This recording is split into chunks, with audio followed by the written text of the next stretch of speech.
Well, we are 22 rounds into the 9th season of the Bandit Racing League. In the 22 races into the 9th season of the Bandit Racing League. That's a much better way to put that. And it is time for the final round of the playoffs. And we kick it off tonight at Talladega Superspeedway.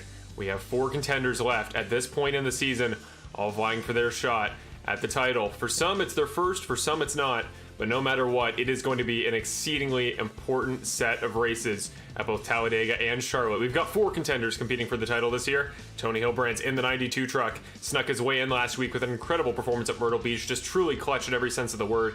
He's kind of flown under the radar all season with some terrible luck, but Tony has just come alive in the playoffs. He's found another gear, and he is your first contender in tonight's 4-way battle for the title. Second, well, he's probably the most talked about man on the broadcast. On the flip side, Cody Welch. What a season he has had. You see here one of his moments he'd rather like to forget this season, coming just, well, half a mile away from the win at Texas. What would have been his first of the season and would have remained his only one to this point in the year. Cody is currently winless to this point in the season, as I'm sure you no doubt know if you've watched these broadcasts. But the 85 has done everything short of come up to the first spot in the podium.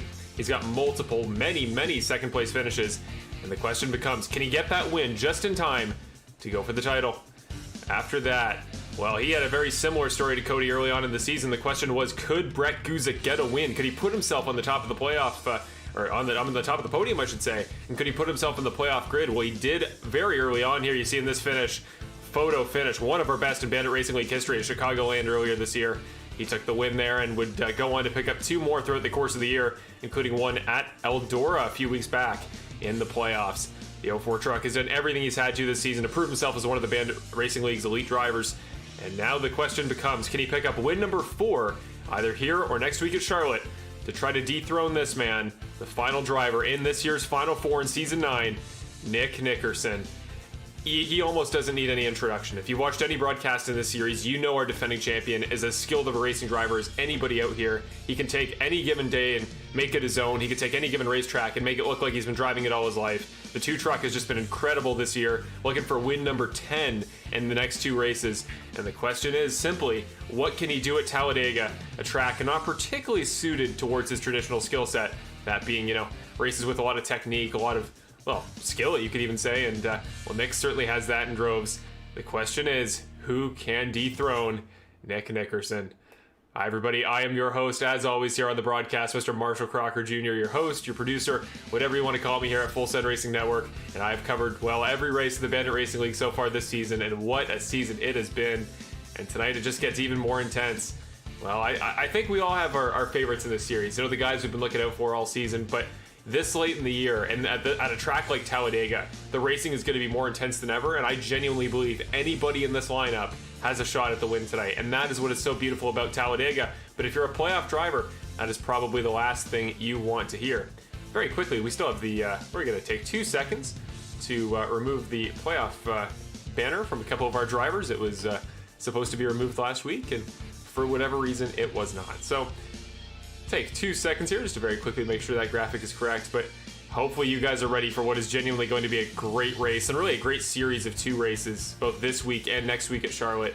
Just what a championship it's been so far, and I think we've got 4 of probably the most interesting drivers we could possibly have here at this point in the season in the Final 4. I think Nick, Brett, Tony, and Cody are going to give it their absolute all tonight. I think we're going to see some crazy moves. We've seen some crazy, Cody sends in the past. Cody Welch is known for those sorts of things. Tony Hilbrandt's an aggressive driver, and we'll actually hear from him later, get a bit more perspective about him, and learn more about probably, again, our most under-the-radar championship contender in the 92 truck. But we'll talk more about tonight's race and the final round of the playoffs in a little bit. But first of all, got to go over your race sponsor. And this is a sponsor very near and dear to my heart because Perfect Shine Auto Spa has partnered with the series for really this entire season now. They've partnered to sponsor our various graphics, such as the racing replay, some of our, going through the grid, our final results.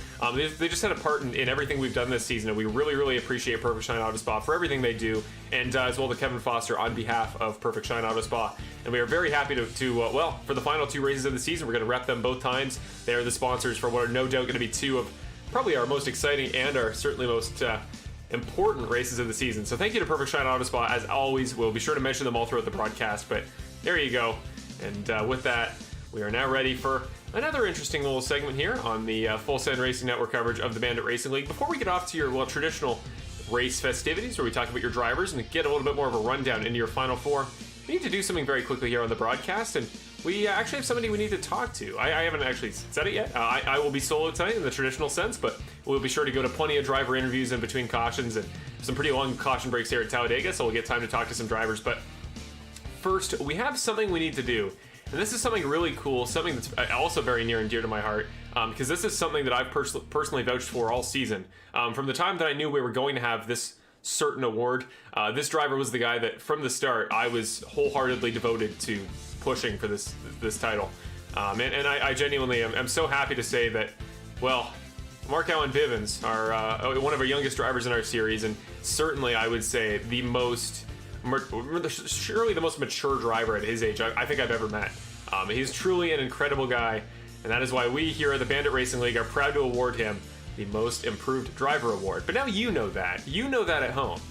But the thing is, Mark Allen has no idea that this award has been gifted to him, nor does he know some of the things that come with it. So what we're going to do is we're going to pull him in, and on the broadcast we are going to get the opportunity to congratulate Mark on an incredible season, incredible improvement from last year, and just one of the best, most really mature seasons of driving I've ever seen. So let's get him in the broadcast booth. Hey, Mark Allen, it's Marshall up in the broadcast booth. You got a copy? Gotcha. Hey, Mark Allen. Well, we got a little something we got to go over here for you. Well, from the start of this season, you were a guy I was definitely looking out for. You know, last year I joined the series, and you had what I would say was a really great first season. You know, you proved that, especially over the course of the year, you were one of those guys that was consistent, was able to avoid wrecks, was able to just run great races. You were able to run your race and didn't get too involved with other drivers around you. But this season, you just kicked it into another gear, man. And truly, from the start of the year, where at the very first race of the season there at Daytona, you took away a podium, your first in the series, and it just did not slow down from there. You were a playoff driver. You consistently ran at the top of the leaderboard all the way through. And it's a real shame that you weren't able to make it to this point in the playoffs. But seeing how much improvement you made this year is it's no doubt in my mind that you'll continue to get better next year, and maybe we'll be even talking to you this late in the broadcast season for season number 10. But I am proud to honor you on behalf of the entire Bandit Racing League, particularly Bill Harkins, who has just been so helpful in making all this happen and really pushed for you to get this honor. We are happy to reward you, Mark Allen, as our official Most Improved Driver of the Year here in the Bandit Racing League. And there's some cool stuff that goes along with that. Not only will you receive a physical trophy for your, an incredible achievement, and again, one of those seasons that everybody in the league talks about. I promise you, everybody has been talking about all season how much you've improved as a driver. Not to say you weren't always really solid at what you did, really stellar, but this season you have just turned into another driver we couldn't have imagined, especially at such a young age, and you got so much potential ahead of you. So I'm glad to be the one to get to tell you, Mark, but not only do you have a physical reward coming in, we got a physical trophy for you that says, Most Improved Driver, as you've earned, but you also, I don't know if you've seen the Bandit Racing League swag page today, but you also have some driver merch coming to you as well. A specialty Mark Allen Bivens merch now available at the Bandit Racing League store. So I don't know if you want to make a little speech here before the race. I know you got to get ready for qualifying in a minute, but just, is there anything you want to say, Mark Allen? Well, from day one that I joined this league, it's been a great ride so far. And, Bill, all the admins, Matt, you, y'all guys have just all, appreciated me. And, I feel like this is where I belong. I'm so glad to hear that, man. And genuinely, when I say everybody, everybody was in universal agreement about you taking away the award. Once I found out we had one, I was pushing for you all the way through. So very quickly on the broadcast here, we'll put up what the shirts look like, because they are prepared and ready, as well as the lovely trophy that has been made, courtesy. Well, I don't know if I can mention the official trophy sponsor, but we do have an official trophy for you that you'll be getting soon, and the Mark Allen Bivens merch that is now in the shop. Comes in all sorts of different colors, and it is yours, Mark Allen, and it is genuinely so deserved. I wish you the absolute best of luck tonight, and picking up another great performance on your season, just to add on to it, just to make us look, that much more intelligent for picking you as the most improved driver. But it was common sense among everybody. You've just had an incredible year, man, and I wish you the very best of luck going forward. And I really hope next season that we're not only talking about you as the most improved driver, but as one of the best overall. So thank you, Mark Allen. I wish you the very best of luck tonight, man. Yep, thank you.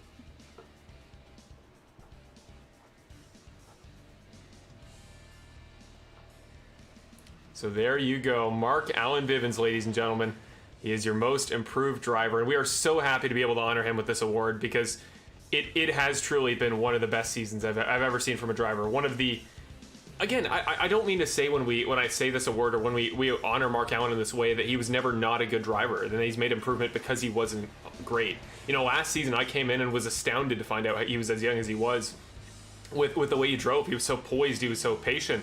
But this year, he just kicked it into another gear. So many top 5s, so many top 10s, playoff driver, comfortably, I might add. And just what a season it has been for him. But as we get started on qualifying here at Talladega for the Perfect Shine Auto Spot 75, the first of 2 rounds here and the final round of the Bandit Racing League playoffs, it's not going to be all that important to watch qualifying, to be honest, because it is essentially hold the gas pedal and hold it on the bottom line. But we'll be sure to keep you updated as we go throughout.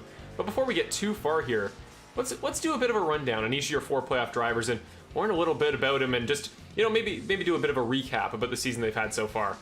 And your first of the 4 contenders, as I talked about last week, a clutch performance at Myrtle Beach for Tony Hilbrands, a guy who was so close on the cutoff in points coming in, needed to beat out guys like Ricky Hart Jr. to take home the points title, and needed to hold off guys like Benjamin Lacey and Ricky Hart Jr. as well to hold off the win, to make sure that he punched himself in, but he did.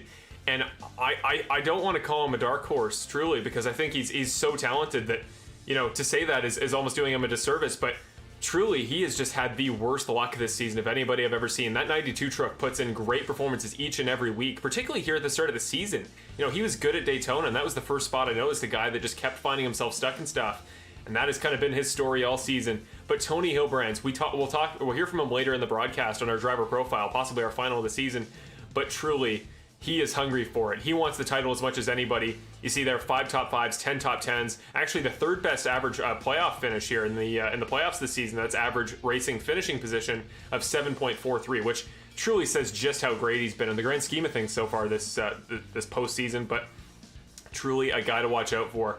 The next guy we got to go over, 5 poles to his name, 16 top 5s, 18 top 10s, and somehow this man does not have a win. You see on screen there the closest he's come all season when he got wrecked out at the final corner at Texas Motor Speedway. Lost it that race and sadly could not claw it back at any other point in the season. Though he's come close many, many times. He's done everything he's had to as a driver to make sure he's at this point. And I know for Cody, after last season finishing runner-up to Nick Nickerson, it was never a question of would he be good this season. It was a question of would he be our champion. And with an average finish in the playoffs here of 3.42, there is no doubt that Cody is one of the very best and certainly a guy to watch here in these playoffs. Now in the 2nd seed heading into the final round, Brett Guzik. He won in last round's Eldora race to punch himself into the playoffs before anybody else left in this round, and he finally got in the winner's column, actually twice this season I should say. I believe I said 3 earlier. But 2 wins this year from Brett Guzik. Just incredible season. After early on we were wondering, you know, when would that win come for Brett? He'd come so close so many times, a very similar Cody Welch story. Just a guy that was so consistent, put in so much work, and was always in the top 5, but just couldn't find a way to get it done. That changed this season, and he developed that clutch gene that I think we were all just waiting to come in for him. And he's got 2 wins, 2 poles in the season, 9 top 5s, 13 top 10s, and actually somehow the lowest of the average playoff finishing positions here, an 8.14. But I believe there were a couple DNFs in there, and particularly a couple weeks ago at Darlington would be the most notable of those. So that's a little bit lower than it should be. Brett Guzik has been incredible this season. And honestly, knowing how much time he's going to put in at Charlotte, knowing he was the first guy to make it in, he's known longer than anybody that he would be in this final round. I think Brett Guzik is no doubt probably the 2nd or 3rd biggest traditional threat by statistical analysis this season. And often in this series, statistics can be quite a bit to go off of. But finally, again, we said it before, he needs virtually no introduction. He is your defending Bandit Racing League champion. 9 wins, 6 poles, 15 top 5s, 17 top 10s, and an average playoff finishing position of 6.28. Just what a year it's been for the 2 trucks start to finish. And truly the problem with Nick is any track, any discipline you go to, he's going to be just as good, just as consistent. And I'm sure if there's any name in these final 4 you guys have heard of in the past, it is Nick Nickerson. So that 2 truck, he doesn't like the super speedways. It doesn't play to his skill set because, again, he's a very technical driver. He needs tracks that really play to that skill set where, you know, he can just run his race, put in his practice laps and trust his instincts on what to do at any given track. But all that goes out the window here to super speedway. So will Nick start off the round with yet another win in the playoffs, get 10 on the season, or is he going to go behind the 8 ball early? And will his championship defending hopes be in jeopardy? That is the question, and there are your championship 4 in this season of the Bandit Racing League. Out of Myrtle Beach, there is your playoff bracket. 4 drivers now racing for the title. Nickerson, Guzik, Welch, Hilbrands, all in an even playing field heading into tonight's race at Talladega. But with that, we are about ready to go here, ladies and gentlemen. The qualifying leaderboard you're going to see up atop my head, Nick Nickerson. I don't know how he does it, and possibly I don't mean to offend any driver towards the top of the leaderboard here in qualifying, but truly the least difficult qualifying of the year. Kind of just hold the gas, and it's a lot of focus to hold it on the bottom line, but certainly the least technical, and yet somehow he does it again. Nick Nickerson is on pole for the first race of the final round, and he is the guy to watch out for. But if any of you know anything about Talladega, well, you know nothing is over until the checkered flag flies. So with that, we are going to get set up to go. But instead of doing our traditional run through of the grid as we always do, we're going to do something a little bit different. And at the very start of the season, well, our former co-commentator Mitch Sullivan, who made a great video package to start off the year in our last Superspeedway at Daytona, he put together a great video using a speech from Theodore Roosevelt, and we felt it only fitting to call it back. It was so well spoken, and we are going to run through your grid on screen. You're going to see each driver in order, but over top, we'll be playing the same words you heard at the start of this season of the Bandit Racing League.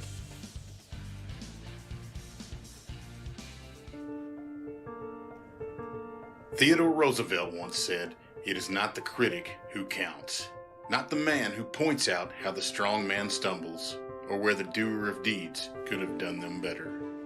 The credit belongs to the man who is actually in the arena, whose face is marred by dust, sweat, and blood, who strives valiantly, who errs, who comes short again and again, because there is no effort without error and shortcoming. But who does actually strive to do the deeds, who knows great enthusiasms, the great devotions, who spends himself in a worthy cause, who at best knows in the end the triumph of high achievement, and who at worst, if he fails, at least fails while daring greatly, so that his place shall never be with those cold and timid souls who neither know victory nor defeat."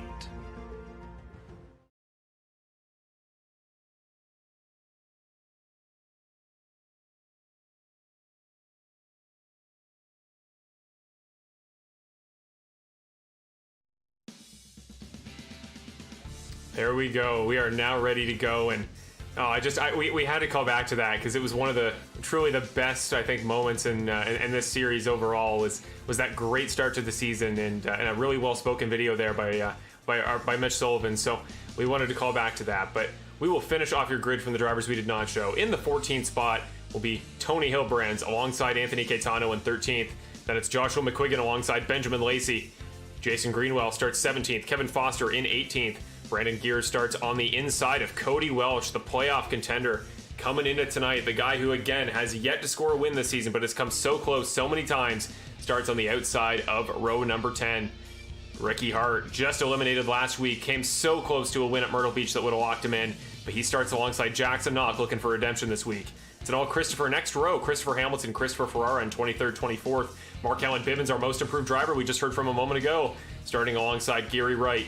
David Lakey alongside Charles Oberg, who makes his return to the series tonight. Gary Moore and Garrett Hall in the next row.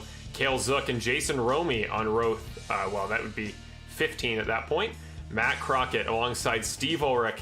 That's Bill Harkins, Andrew Zook, Mason Flagar, Connor Zook, and James Hartley round off your 39 truck field for what will be a massive, chaotic, and incredible race tonight at Talladega Superspeedway. Get ready, ladies and gentlemen, because you are in for some of the craziest racing you will see all year. The first of 2 rounds and the final round of the Bandit Racing League Season 9 playoffs. Your pole sitter, the man to beat, Nick Nickerson. We are coming to green. Get ready, ladies and gentlemen. Green. And green flag is out.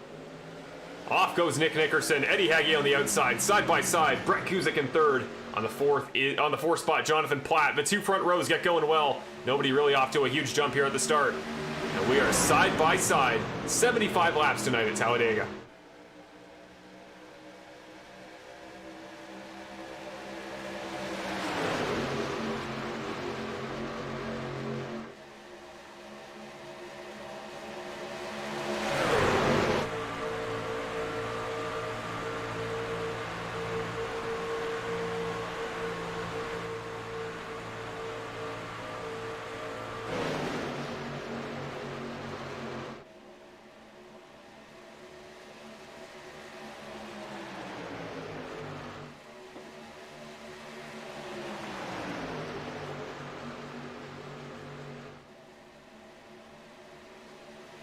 Well, he didn't lead the entire lap, but he'll lead the end of it. Nick Nickerson comes across the line in first for the first of 75 laps here at Talladega. Jonathan Platt still moves outside. The 43 truck has shown speed in the past of these super speedways. Came darn close, about a lap away from the win at Daytona to start off the year. 3 wide we now go. Tony Hilbrands. Look at the progress from the 92 truck. You know, I talked about earlier that he'd be a hard charger here early tonight, and certainly one of the hungriest guys in the race is making moves. To the point goes Tony Hilbrand. Started 14th a lap and a half ago, and he is now up to the first spot. What a start for Tony Hilbrands, getting pushed by the guy who tried to bump him out of the playoffs last week, and Benjamin Lacey sitting right behind him. But here comes Platt again. Platt and Nickerson have worked together in the past. Wouldn't be surprised to see them doing it again tonight. But good start for all of these guys here in the top 5 that, well, have made up a considerable amount of ground, aside from Nick Nickerson, who still sits in the top 5 after qualifying on the pole. In the middle there, you see the 16 of Spencer Breslin sitting in the middle of the track. He's kind of got stuck in the middle there. He started in the 6th spot and is currently sitting in about 5th. But he's in the middle of that inside line, and if that can really get stacked up, if Anthony Caetano could come help Brandon Jackson, they might be able to make some actual progress up there towards the front of the field. Whoa, Jonathan Platt gets shuffled out. You see the 43 truck losing spots one after another. Don't know what happened to him. I think a truck just got in his back bumper, kind of unsettled the truck a little bit. It's fine for now, going to keep going, but yeah, that's the worst thing you want here at Talladega, is especially if we get a long green flag stint, which is a possibility. We saw it at Daytona at the start of the season. Well, the last thing you want is to find yourself shuffled out and just watching his trucks drive away in the distance. Spencer Breslin now up to the lead here at the point, but Nick Nickerson going to try to take it back, going to try to lead, I think, a 3rd lap here consecutively. Eddie Hagg's going to help him a little bit. The 97, we've talked to him in the past in the broadcast booth, and he's back in the truck this week. And it's starting off well here, starting in 2nd. The top 2 remain your top 2 after qualifying. Tony Hilbrands, Brett Guzek, both playoff drivers sitting there in 5th and 6th, battling back and forth. One on the high side, one on the low side. Remember that purple truck at the 92 of Tony Hilbrands with the green highlights? That is Tony Hilbrands, and Brett Guzek on the bottom running his yellow and black livery this week, the 04. We're actually on board with him as we speak, so there we go. And Sean Britt there behind the 98 truck trying to form up a little bit, trying to come help, as well as the 17 of Matt M. Johnson, a guy we've seen a couple times this season, makes his return tonight. So some really fun faces in this part of the track right now, but for the time being, it is just Nick Nickerson dominance at this point in the lap. He's kind of just got the inside of that, or the front of that inside row, and just got a bit of a train formed up behind him. They're just going to help push him to the lead, and I don't think anybody really wants to battle all that considerably right now, make a whole big fuss. At least for the time being, they are not doing so. Tony Hilbrand's still in the top line, though. He still leads that top line, and well, now Brandon Jackson has inherited the lead of that middle line. I think Spencer Breslin moved back down. Yeah, he did. The 16 moved into that 3rd spot in the inside line there the soonest chance he got. Not a bad plan if I had to guess. I think that's probably the best thing he could have done, so well, we'll see. Nick Nickerson, though, still leading up there up front. Spencer Breslin sitting there in the 3rd spot and gets back in that middle line to lead once again. I think Brandon Jackson's now going to give him some help. So the 16 has looked fast in the past of these super speedways, and he's doing it again tonight. You know, I talked about before, not the most technical form of racing, but, you know, certainly it's going to be a case of, you know, guys that are patient, guys that understand the bump, that understand slipstreams, understand drafting maneuvers. And it certainly takes a very talented kind of driver. It's not to say that it doesn't, but it's a very different skill set to most of the rest of the season. As we come across the line here for lap number 6, Nickerson will lead at the line once again. So it hasn't seemed like a dominant race so far for the 2 truck, but man, he is just clicking off the laps led early here. Almost a 10th of the way through here, 10% of the way through our race at Talladega. So if we don't get a ton of cautions, might go decently quick. You know, each lap takes about 50 seconds, 75, that's just over an hour. But yeah, it's gonna be a long night here at Talladega if we get some cautions, and let's all hope we don't. But certainly some weight race cautions would make things quite a bit more interesting.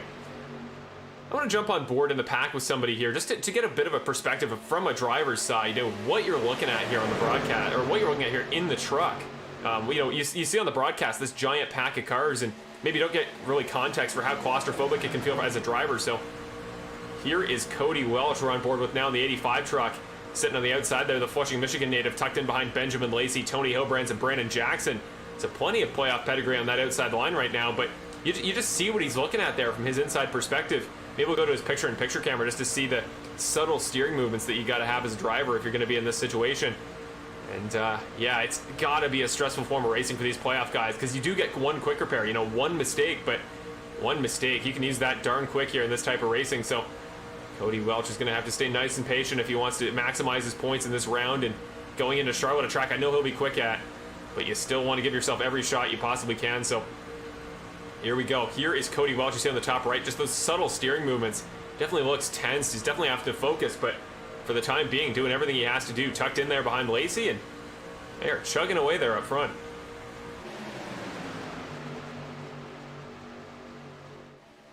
I think that outside line definitely gonna prove to be crucial tonight, because that inside line that middle line, I should say, is really tough to make work. You know, Brett Guzik actually right now doing a pretty impressive job here. The 04 truck alongside playoff contender Nick Nickerson, the two guys to win a race in the last round of the playoffs. They're battling it out up front. And I think that top line is really going to be interesting, because if enough guys get packed up there and you really just get a slingshot out ahead, I would argue it's almost more powerful than that bottom line in the same spot. You know, that bottom line, you get a good run, but it's really tough to maintain maneuvers to get up in front of that top line. You know, to move up on the racetrack is a lot riskier than it is to move down. So I think Nick is in the best spot of anybody right now, you know, just sitting there up front in the inside line. He's in the control spot. He's going to have somebody else like Brett Guzik make a play to get by him, but I don't know. Something tells me those higher lines there are gonna prove pretty crucial tonight. And those guys like Brandon Jackson, you know, Tony Hilbrands, that were testing the waters early. That's what you like to see. Like guys kind of assessing the situation. You know, we've had practice races this week, but it's truly a very different thing once you get in a race setting. And if you're a guy looking for just a win, or you're a guy in the playoffs looking for maximum points possible, it's a very different scenario than a practice race. So we continue up front here, though. Nick Nickerson continuing to lead the field, as he's done 8 of the last 9 laps, I believe. The Phoenix, Arizona native now has a run on his outside that he's got to watch for, but don't think he's going to try to block that all too hard. I think there's definitely more support there on the inside than there is in that middle line. You can see they're about 4 cars back. The middle and the outside line are trying to split up a little bit, so I don't think there's that uniform agreement that they're all going to stay in that spot, whereas on the inside of the line, you're just hugging the yellow line. Not really anywhere to go, not really any miscommunication to happen. The only question becomes, will guys try to jostle around for a position within the line, try to move up and gain a few spots wherever they can. So, man, somebody said in the chat there, truly a chess match. That is genuinely what tonight is. Such an interesting brand of racing, because, yeah, it's incredibly well, it's so much about patience. You know, you can't put into words just how frankly monotonous it is compared to a lot of other forms of racing here, to be sitting in the truck holding the gas, but time flies when you're sitting in the truck trying not to wreck at 200 miles per hour, and I can imagine even more so in real life. Eddie Hagge, though, got a stellar run off of turn number 3, and he is now to the point from the inside the line, the middle line there, I should say. Got a massive push, a huge run, just got sent up into the field. Got by, not only Nick Nickerson, but that guy on the top line, that was Anthony Caetano there in the 79, who's still got a good run right now. Eddie Hagge's having a little bit of internet trouble, so we'll jump away from him a little bit, but Anthony Caetano here on the high line, keep an eye on him. The 79 truck as well, a guy that was pretty good at Daytona. And that's a great looking 79 truck indeed. Nick Nickerson trying to jump back up in front of Brett Guzik, maybe get a bit of a push up front. He does not want to waste any time there, you know, losing laps led. Don't get a bonus point for him at this point in the playoffs, but yeah, I think it's the safest place to be, and he gets back in front of the 97, so I don't know if it was a case of, Eddie just didn't maintain the run quite as well as Nick did, or if it was just an incredible push from Brett Guzik or somebody else, but whatever it is, the 2 truck is back up front. Looking elsewhere throughout the field, and oh my goodness, is there a lot to look for. Everywhere in the field you just see continuous battles for position. Quick shout out here to Jason Romey, a Canadian there in the 08 truck, running the awesome Kraft Dinner livery. Truly the most Canadian thing you could possibly put on a truck aside from maple syrup or the actual flag, and even then I'd probably attest that the KD is a little bit more patriotic than our flag, but say what you will about that. Great truck there from Jason Romey. Wanted to shout that out. And he is sitting there on the inside, kind of that last guy on the inside the line formed up about now. And really everybody from first to, what is that, probably 29th or something, is all kind of within that front groove. Nobody's really dropped out as of yet. Though there are a couple stragglers you'll see further back in the pack that have kind of fallen out a little bit. All the way back down to this is 35th place. Kevin Foster has actually dropped 18 spots from the start of the race, running a different number 8 truck than we usually see. But you'll see from his perspective just how far that field can get ahead, and you're still kind of in a draft train if you're Kevin Foster. You got a couple individual cars there up front, kind of towing you along, but the slipstream is just so powerful in these trucks. But you almost kind of stall out at a certain point. You really got to build up that run, go from really far back, wait for somebody to check up in front of you, and then just slingshot past a bunch of guys. And yeah, could be dangerous for Kevin Foster if he falls out of line here. But another one of those playoff guys who, those guys from the playoffs last week who dropped out, and I think would definitely like some redemption, like we saw from Brandon Jackson after Pocono when he won at Darlington. So could see another case of that tonight. But Just a playoff driver update. Nickerson currently in the first spot, as you can already see. Eddie Hagge jumping back out to his outside once again, going to try that middle line. Whoa, Sean Britt, a massive run, the 98 truck. The 2 truck, I think, is about to get jumped by both 97 and 79. Yeah, Eddie's going to cut back in front of him. Oh, that was almost extremely dangerous. He saw a bit of a wiggle there from the 97 truck. Yeah, Sean Britt gave him a massive push to make up some of that ground. Not quite enough to hold on to the lead, but certainly came pretty darn close. Back to the outside goes the 2 truck. He's got confidence those guys in the back are going to push him, and I think if you're any of the playoff drivers, you're testing for anything else. You know, you want the 2 truck to fall back into the pack, because the only way, if you're Nick Nickerson, you capitalize your chances at a good finish tonight at Talladega is to just stay up front, stay out of the wrecks. You know, the big one's not going to happen at the front of the field, not typically. It's going to happen more towards the middle. So if you can stay out of that part of the track, as Nick has learned in the past, you can maximize your chance at points, and I think that's what he's trying to do. But if I'm a playoff guy like Brett Guzik, who currently sits in 9th, or Cody Welch, who currently sits in 13th, you just want Nick to drop back a little bit, you know, fall into the pack and take that risk. Then you put him at risk of getting in a wreck, and that's really what it's all going to be about, is who gets in a wreck when the time comes, and which of these playoff guys are able to avoid it. And remember the finish at Daytona earlier on in the season. I wish I had a flashback to it, but that was essentially just that, you know, a wreck on the final turn of the last lap. Whoever made it out was going to win the race, and in that case, it just happened to be Trey Ellis, who, unfortunately, I don't believe is in the event tonight. But yeah, Trey won the first race of the season at Daytona, and just that way was the only guy to avoid that final wreck, and he did it in such clutch fashion. But we are 3 wide here at Talladega, 3 rows of 3 wide up front. This is the racing we come to see, and sometimes it almost looks staged here at Talladega. It's truly hard to put into words just how incredible of a form of racing this is, and truly gives you respect for what it must be like in real life. You know, the terror to be a driver driving a truck, how fast, over 200 miles per hour, in such close quarters to other trucks. I would be terrified, and fun for sure. But yeah, sometimes I'm thankful we're in a simulator in times like these. But Eddie Hagge still, making it work there on the bottom line, trading back and forth with Nick, but well, he is back to the point here in the 97 truck. Again, a guy we've had in the broadcast often this season. It's great to see him back in the truck here and competing for a win this week. Hasn't scored a win in my time in the series, but definitely one of the best I've seen race. And one of those guys in the playoffs that I think, had things gone a little bit differently, could have made it as far as the round of 8 or maybe even the round of 4. It's a good start for Eddie Hagge so far. Sean Britt shouldn't go under the radar as well. Same with Jonas Lazat or Matt Johnson. Some guys that we really don't give enough don't give enough credit to, enough airtime. But certainly Sean Britt's a guy who's proven himself a couple times this season, has some top 10s to his name. As well, Matt Johnson, I think, has only made a couple of appearances, maybe 2 or 3. He was momentarily the guy helping out Nick Nickerson there until Nick dropped back into the bottom line, actually behind Sean Britt. So for the first time, and I think the entire race since the very beginning, Nick is going to drop back behind the top 2. And now he's going to have to rely on either Matt Johnson or Jonas Lazat to help give him a bit of a push up to the front again. But Brett Guzik there still is kind of sitting, hanging around there in 5th. And this is kind of the Brett Guzik of old, the guy we were used to. It's just the guy that was consistent, just hanging out in this part of the track, picking up top 5s, top 3s, just being towards the front. And he's doing it yet again.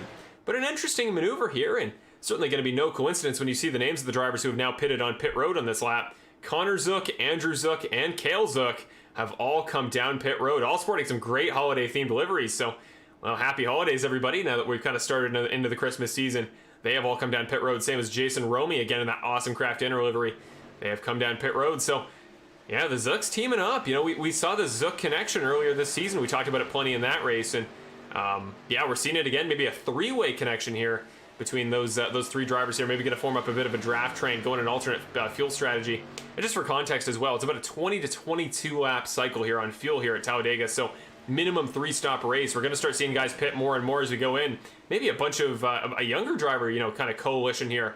I know that there's a Double M racing team here in the Bandit Racing League made up of a number of young drivers, and I think this might be all of its members coming down. So Nolan Gross comes into the pits, Mark Allen Bivens, Jackson Knock, Mason Flagar. So those 4 are all heading out as we speak. Whoa, dancing tail there on the 72 truck.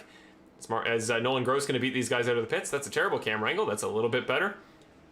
Looks like he will not. Mark Allen's going to jump out ahead of him, and maybe even the 72, but they stay together, going to leave together, and going to form up that draft train once again. So this is going to be a race of teamwork for sure, and not only between guys that are maybe mutual playoff guys, just want to stay out of trouble, but also guys that have worked together in the past, have been part of existing teams. Speaking of teams, down pit road comes a driver in a very famous team in this series, Nick Nickerson for GFR Racing. himself and Kevin Foster, both teammates, and well, Nick is quite a ways up and further ways up in the field than Kevin at the moment, but Kevin is working his way back and now up to 15th. But it is Nick Nickerson, Jonas Lazater, Sean Britt, Spencer Breslin, Matt Johnson, Brandon Gears, Joshua McQuiggan, fellow Canadian, Jonathan Platt, who else? Ricky Hart Jr. comes down pit road. Jonathan Platt's just entering his box. Gary Wright almost went around there, the 6 truck on pit road. Just came in with a little bit too much speed, had to jam on the brakes. He's going to have to reset for his box.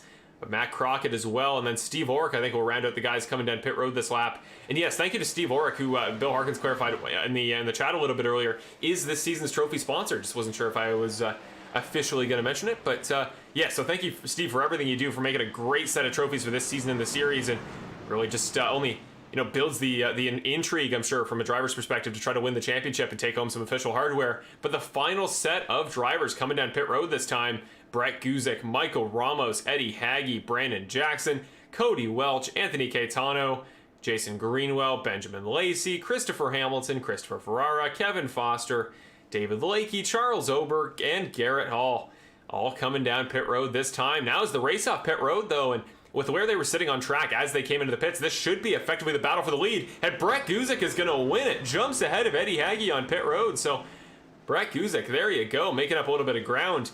Don't think he's clear enough ahead of this pack in behind that he's going to escape the slipstream. In fact, definitely won't. But not bad to get a little bit of track position for yourself. And this top 5, actually, look behind, I think that's, yeah, Cody Welch there at the end of that front draft train. It is a ways back to the next driver there. So that front 5, again, made up of Guzik, Ramos, Hagge, Jackson, and Welch, I think is going to be kind of the dominant entity here coming up in this next run until we get a caution, because they are comfortably ahead of this next pack. They have enough drivers that they can get a really good slipstream train going. I think that's just the best plan at the moment if you're, well, either of the 2 playoff guys in this pack is Guzik and Welch.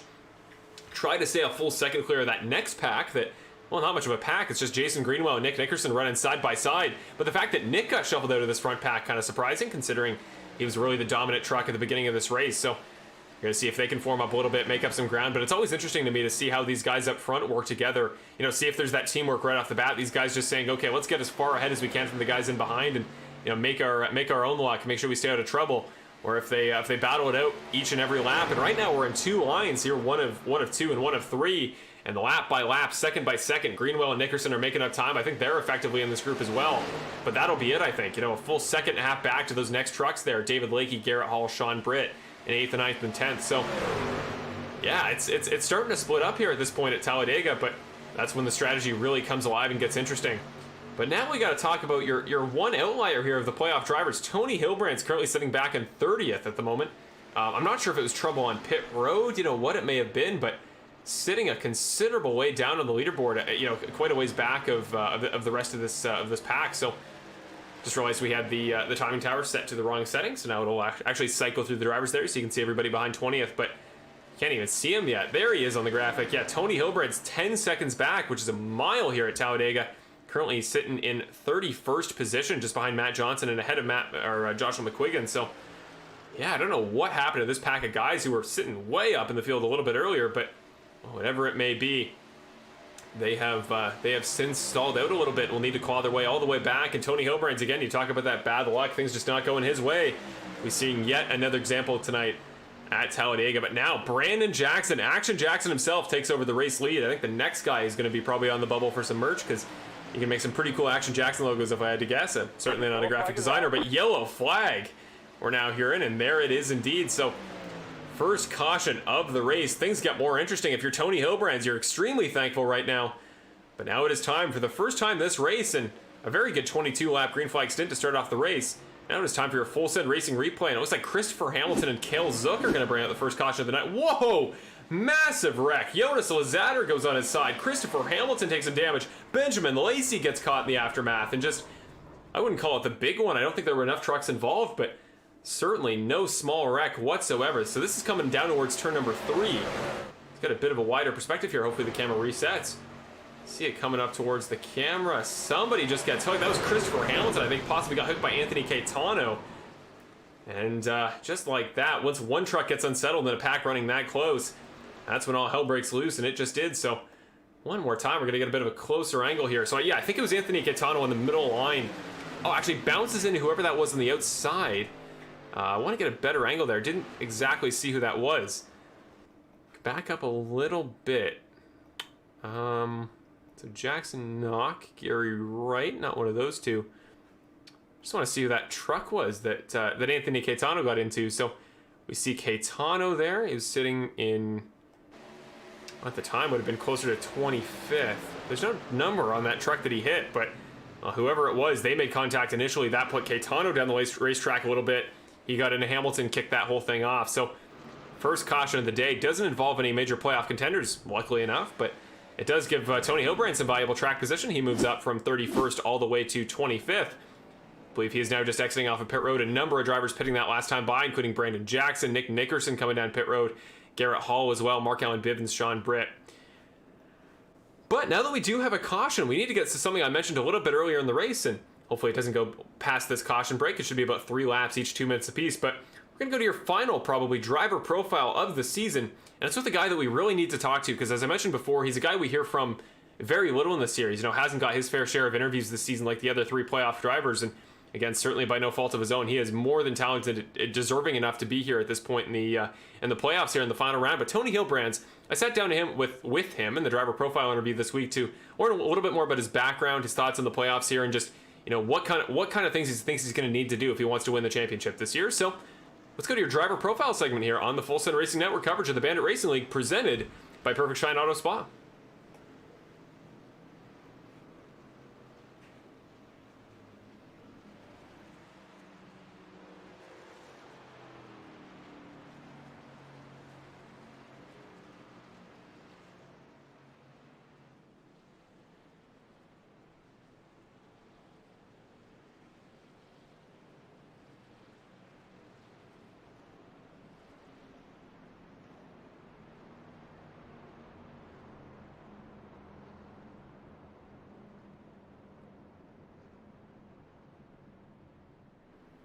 And on the 15th of our weekly driver profile interview segments here on the Full Send Racing Network coverage of the Bandit Racing League, we're going to talk to one of your 4 championship contenders this year, and I'd argue, one of the least talked about overall, just because he's had an unfortunately unlucky season, but he's finally getting his due late in the year. He's had some great performances, including last week, a clutch performance at Myrtle Beach to lock himself into the Final Four. So this week we talked to Tony Hilbrand, driver of the number 92. So first of all, Tony, just tell us a little about yourself as a person, as a driver. What kind of personality you think you bring to the league, and what racing means to you, and how you got into the world of motorsport.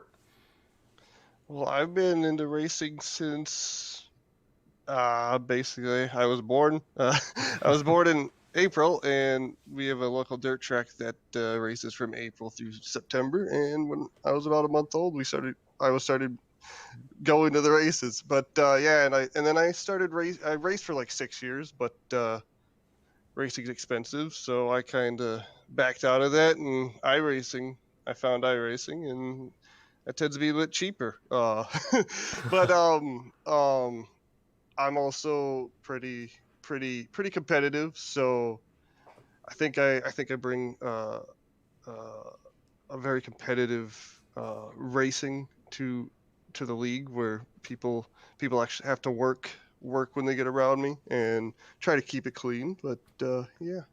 Yeah, we've seen plenty of that this season. I think it was kind of a well-known fact amongst most drivers I heard after the race last week that everybody knew how hard you were trying for the Final Four. You were going to push for everything you were worth, and we saw it on full display at Myrtle Beach. You were not making yourself easy to pass.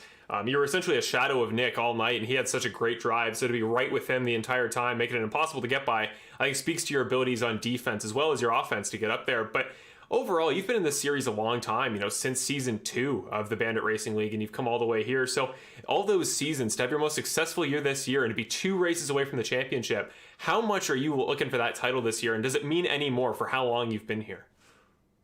Well, to be honest, I think this is the first season I've actually ran more than 5 races in the season. So that was kind of my goal when this season started, was I'm going to run the whole season. I'm going to go for the championship. So I believe, obviously, Dega is Dega, but if I make it through Dega without too many issues, I'm basically playing with house money right now. Let's just say that. Yeah, and you certainly, I think you've got a great chance. Super speedways we've seen in the past. I've seen you have genuine pace. You clearly know what you're doing in group packs, and I think that's going to be the most important thing. But yeah, really speaking of those two final tracks, Talladega and Charlotte, and knowing your opponents, guys like Nick, like Brett, like Cody, who are incredibly talented drivers in their own right, but none of them are particularly dominant at super speedways, and I think Charlotte's going to be a really winner-take-all race. So from your perspective as a driver this late in the year, what can you do to give yourself the best possible chance to take home the Season 9 championship? Outside of not being wrecked out at Dega, I think basically just put myself in the best position at Charlotte, really, because I have a feeling that there's going to be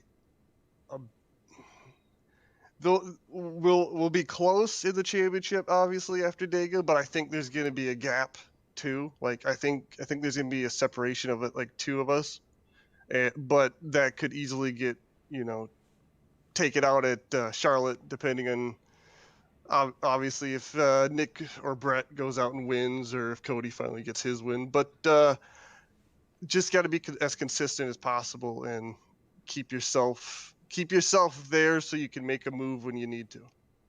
And finally, if there is one driver that, as you say at Talladega, if two guys come out of it on top, say a 1-2 finish, two guys do really well, and it's you and one other driver in the final three, which of those drivers do you least want to have to battle for a championship at Charlotte? Unfortunately, and everyone probably figures the same, it would be Nick, just because he's been so consistent this year. But I don't know. I think Cody's going to be right there too. So it's going to be one of those two. I'd rather not have Nick there because he doesn't need a championship. He's got plenty of wins. Yeah, he's certainly had no shortage of victories and accolades this season, so I'm sure it'll mean just as much to him, though, to, I believe, be the first defending champion in Bandit Racing League history if he can pull it out this year. But yeah, you and Cody have both had absolutely rotten luck this year, but I think even more so, some of the great drives you've had to not come away with a win. Nashville comes to mind earlier in the season. So overall, Tony, I wish you the very best of luck going forward the next 2 weeks. Hopefully you have a great Talladega race. Maybe we'll talk to you again on the very same broadcast, but whatever it may be, I know you're coming in as maybe the dark horse on stats with the other three guys, but I know you've got more heart, arguably, than any of the three of them. I know you're going to give it your best shot. So go out there and give them hell for us, Tony, and hopefully we'll be talking to you again very soon. Thanks, Marshall. We'll do that, and you guys have fun watching the race. Back live here at Talladega for the Perfect Shine Auto Spa 75. The final round of the Bandit Racing League Season 9 playoffs begins tonight. And Brett Guzik, we're now 2 laps into this last green flag stint. Pretty single file, or double file racing so far. Pretty uniform. Brett Guzik has taken over the lead from Cody Welch, who initially led off the restart, but dropped back pretty early in the run. But yeah, it was great to talk to Tony Hilbrands a little bit and learn a little bit more about a driver that I think, really hasn't gotten his fair share so far this season. Was definitely hungry going into last week. That was something that I heard from everybody, was just how much Tony was pushing for that final playoff spot. And he did it. He earned it and came in clutch. And now tonight going to have to work his way back from 30th position. Remember, got put behind the 8 ball after whatever went wrong in that previous pit stop. So now we'll try to claw his way back through the field. But lap 28, Brett Guzik continuing the lead here, getting pushed by Michael Ramos, former playoff driver, participant in the round of 8, but unfortunately didn't make it to any of the 3 races, and thus does not find himself with a P next to his name in tonight's event. David Lakey on the outside of the line, getting pushed by Jason Greenwell, and Brandon Jackson forms up the end of that kind of middle line here, essentially the outside. But there's an even further outside line with a name that, is extremely relevant to us tonight when we're talking about the playoff picture. It is Nick Nickerson there. He and Kevin Foster, the GFR Racing teammates, weaving their way through there on the outside and trying to get by the 0-2 of Charles Oberg, making his return to the series tonight. But so far, making some decent progress with the GFR Racing guys. And you see Nolan Gross there on the inside in the 05 truck. A member of that 4-truck Double M Racing stable that we've seen kind of working together tonight. Performing a little bit of strategy there with that earlier pit stop. So we'll see if those guys can find each other on track and maybe work through the field a little bit tonight. But that's such a crucial thing to have tonight, is just friends, people that are that have mutual interest to you and are willing to give you a push over somebody that would, arguably help their race a little bit more. And that's really what it's going to take for some of these guys tonight, is relationships. We're now 23 races into a season where we've run almost weekly. Certain guys aren't going to like each other, but certain guys are going to have kind of taken to one another. And it's going to be important at this point in the season if you're a guy that I think is pretty well liked, or at least well trusted. Trusted to get good bumps without getting a little bit too squirrely. Trusted to bump you. Somebody's running into your truck at 200 so miles an hour. You can't exactly, take any bump and just work with it. You really got to trust that the guy behind you isn't going to put you looking backwards. And so far, we haven't seen much of that in this race. But yeah, certainly an important thing to think about is trust here. But I think Brett and Michael, at least so far, trust each other, and Cody Welch sitting there in third. That's a pretty responsible top 3 tandem. We saw Eddie Haggie's speed before there as well. He's sitting in fourth on the inside line. David Lakey is a veteran of the series. Jason Greenwell as well. Brandon Jackson. Like, there's some very experienced guys up here in the top 7. I wouldn't be worried if I was any of these gentlemen about getting some trustworthy blocks here. That's right, not blocks, but pushes. You know what I mean.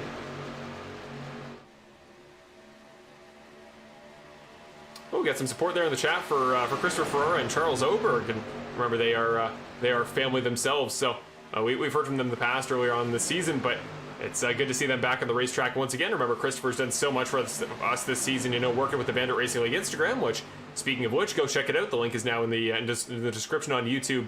We got premium content, stuff that goes on there before it goes in the broadcast. Little recaps of the entire season of certain races, all sorts of fun stuff. Chris puts a ton of time into the Instagram, and so many people I know have joined the series that have found it through Instagram. So such a great platform for what we're doing here in the Bandit Racing League. And if you haven't checked it out, go check it out. Go subscribe there and go out. Well, it's followers on Instagram. I certainly am not a social media guy myself, but well, it's the place to be if you want Bandit Racing League content before it gets posted live on the broadcast. So go check it out. Chris is the guy that puts that all together, and we're so thankful for him. And it's great to see Charles Oberg in the O2 back in the truck as well. But up front, it is a battle. It's the hand on the back game from the 80s there with Brett Guzik and David Lakey. Both guys that I believe were alive in the 80s, maybe at the very tail end, but certainly around that time nonetheless.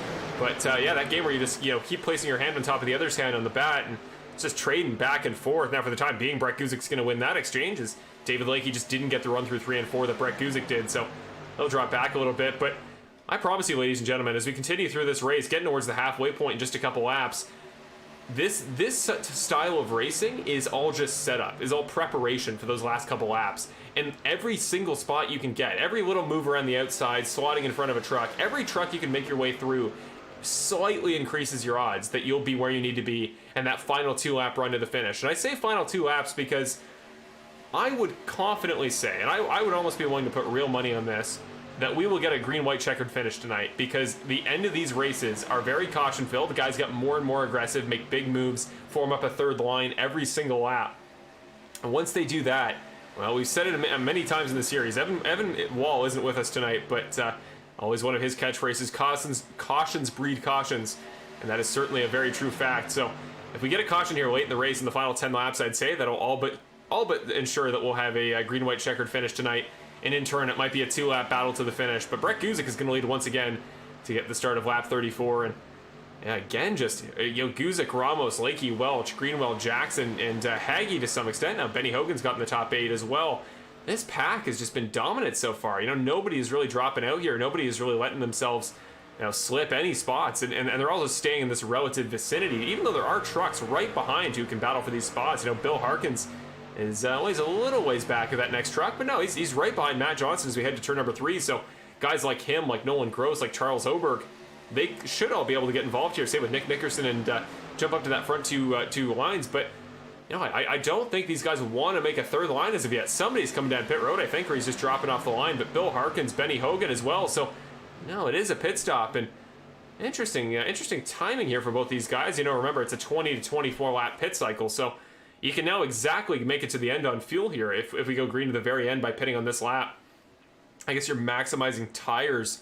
But I think if you pit like this and you're like Benny or Bill and you pit relatively by yourself, you've now got no slipstream help. But the very best you can hope for is you can slipstream on the guys in the lead pack after they lapped you. But then you find yourself a lap down, and unlike if you're in a little solo draft pack on your own, like 30 seconds back of the leaders, if a wreck happens up front, you're not involved in it. Whereas if you're right behind the leaders, drafting on the guys on the lead lap, and you're a lap down, you can get caught in the big one just the same, but there's less benefit because, again, you're not battling for actual position. So it's a tough situation here. It's truly a game of strategy. And in the past, the guy that we've always suggested is possibly the best at strategy in the series, if not Benjamin Lacey, is Brett Guzik. And well, certainly he's showing why tonight. He's put himself in the exact spot he needs to be in right now. But on the top line, here he comes, Action Jackson. Hello, 99 truck. Brandon Jackson up top, getting pushed by the number 2 of Nick Nickerson. It's so close there on that estimate for Brett. 1991. I was pretty close, but thank you on the correction there.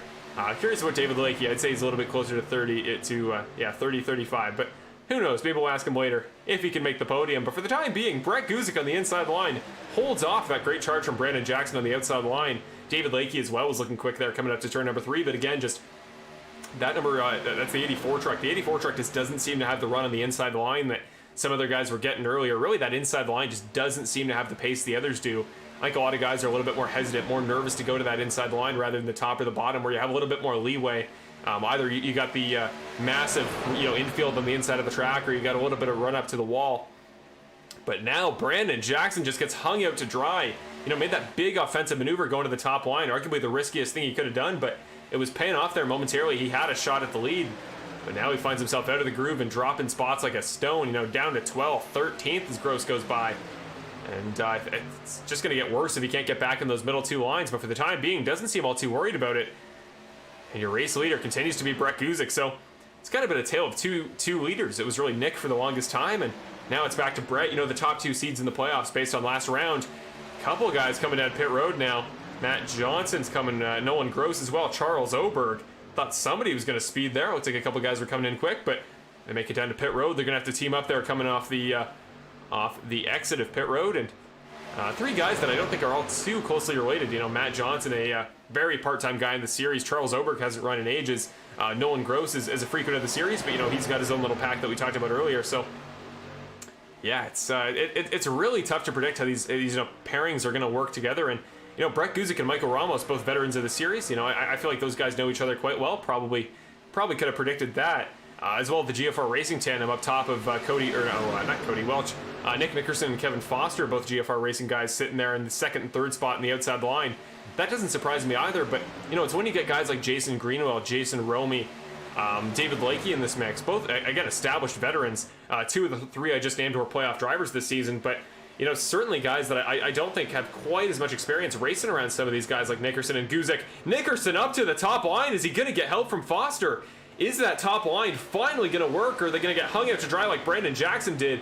There we go. David Lakey, I was just about to say, needs to drop into that low groove if he can find it, and he does. A big gap forms there. And interesting enough, Nick Nickerson drops in front of Brandon Jackson, kind of hangs his teammate in the 8 truck out to dry, and Kevin Foster now has to form up behind Brandon Jackson.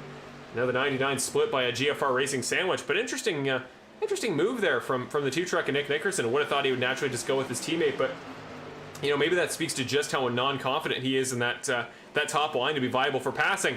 But right as we say that, it might have been a maneuver there for avoiding those guys coming down pit road, because there go all your pitting drivers. Brett Guzik is on pit road. I think he just had a lockup as well. Cody Welch, Michael Ramos, David Lakey, Jason Greenwell, Spencer Breslin, Christopher Ferrara, and Benjamin Lacey all down pit road this time. Charles Oberg and Jason Romy actually still in the pits after last lap, so got to wonder if there's certainly a penalty, something wrong with those trucks or whatever it may be. But I believe they are now a full lap down from these leaders at the moment. And those leaders are Nick Nickerson. Kevin Foster's got back by Brandon Jackson, so GFR Racing just like that, in a move that I was just seconds ago questioning a little bit. Well, now they find themselves in the top 2, and this teaches all of us why I need to do some serious practicing if I'm ever going to compete for this in this series properly, which one day I certainly hope to. Maybe if I have a season where I can't broadcast full time or can't do anything like that, maybe I'll throw myself in the truck for a season or whatever car we run that year. Hopefully the next gen NASCAR car, because it drives like a Formula 1 car, and that is the racing I'm more used to. So we'll see in the future, but for the time being, these 3 guys, 3 of the very best. Jonathan Platt as well, I think often flies under the radar just because he's not a full-time guy, but certainly a guy that I think if you ran full-time in this series could absolutely compete for the top 8. Further back in the field, though, Eddie Hagge now pits from I believe he was in the 6th spot, maybe the 5th spot there when he came onto pit road. As well, Mason Flagar, Mark Allen Bivens. So here are the younger drivers we were talking about before. Jackson Knock as well. So 3 of the 4 drivers in that Double M Racing kind of stable, not including Nolan Gross, who pitted a little bit earlier. Steve Ulrich as well is still sitting in his box there, the 25 as we speak. But coming off of turn number 4, is this the lap the GFR Racing guys are going to pit? We will see. It is indeed. So here comes the 2, the 8, everybody but Jackson and Johnson, actually. So I think Brandon actually did check up for pit road. I think he was right behind those 2 guys up front, the 2 and the 8, when they checked up to start going down pit road. I think it caught him off guard a little bit. He had to check up, but did stay out. So might actually lose a decent amount of time here, just knowing how important it is to stay on the gas at all times here at a super speedway. And actually, Matt Johnson is a lap down, so essentially Brandon Jackson just kind of by himself out front right now. The last guy to come down pit road. And, well, important thing to mention, I've talked a little bit about fuel and how that's going to play into strategy in this race, but tires are virtually a non-factor here at the super speedways. You know, you don't test the rubber barely at all as the 8 and the 2 truck almost come together coming off of pit road. Jonathan Platt's going to form up in that line. Gary Moore and Ricky Hart should be close enough as well to stay in this draft pack, though Ricky Hart is multiple laps down. But yeah, we talk about fuel and how that plays a part, but tires are relatively completely unimportant. You know, you don't burn up rubber here at Talladega. It can make it a little bit easier to have traction when you're making quick jumps, you know, left or right to move up or down a line, but really in the grand scheme of things, unless you're going to be blocking like a madman, tires aren't all that essential. I feel like blocking is a rather risky endeavor, you know, especially this early on in the race. So we'll see later if tires factor in a little bit more. You know, I may want to have new tires if we're going to get about 20 laps into that final segment, but Brandon Jackson now on pit road, and he's already lost the lead to Tony Hilbrands, who did pit on lap number 24. No, he actually hasn't pitted a second time. So this is that group that went a couple laps longer in that first stint, and thus can make it a couple laps further. I believe they can make it probably 5 more laps at the very most, more likely 2 or 3. So the field strategy is starting to split up, but Tony Hilbrands, man, he's that first guy on an independent strategy doing something a little bit different. And he's now broken away by a considerable amount. You know, Brett Guzik's that next guy on the traditional strategy that has now pitted twice, and he's 12 full seconds ahead of him. So if he can just save a little bit of fuel, I think this strategy really relies on some yellows, but it does keep Tony relatively out of trouble. So it is really a trade-off. But if he can keep getting some help from Garrett Hall, which is going to end this lap, and as Garrett ducks in, I think, well, Tony just knows that he has to go in too, because if you do a full lap around the track without any draft help or slipstream help whatsoever, you're going to lose considerable pace to the guys behind. So down comes Hilbrands, down comes Hall, down comes Hamilton, and now it's Nickerson and Guzik in this pack leading the field, and the two guys who have led almost the entire race so far now side by side going to battle for the lead here. We are 44 laps into our race at Talladega, coming to 32 laps to go, 31 next time by. We are running out of time here, so these guys are going to start having to form up a little bit. Get yourself to the front, put yourself in a position to win, and that's really all you can expect at this point in the race. Gonna go to a bit of a, let's call it a crank it up segment here. We're gonna crank up the car audio, and we'll just let it play for a couple minutes, take a quick break here on the broadcast, but we'll jump to a few drivers' perspectives here and see when you're driving this fast up at the front of the line, trying to take any spot you can. Like I said, set yourself up for this final segment. Just see the kind of adrenaline, the kind of nerves on the faces of the drivers. We'll be back in just a moment.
Well, we were just sitting there on board with Jason Greenwell, driver of the number 83 truck, who was kind of, stuck in the end of that middle line there, that middle pack, and that line got moving, moved up a couple spots, but he unfortunately could not go with it. And Jason Greenwell still sitting in the top 10, though. Again, I talk about guys just putting themselves in a spot to be where they need to be at that final 5-lap segment of the race. Well, Jason Greenwell was a guy that knows how to run at big tracks. He almost won Michigan, if you remember that last lap move in turn 3, where he almost made the move underneath Curtis Yancey, the eventual winner. Unfortunately did not in that particular circumstance, but could tonight be the night Jason Greenwell gets a little bit of redemption? We will see. He's going to have to pack up behind one of these lines in front. But Kevin Foster, a new race leader.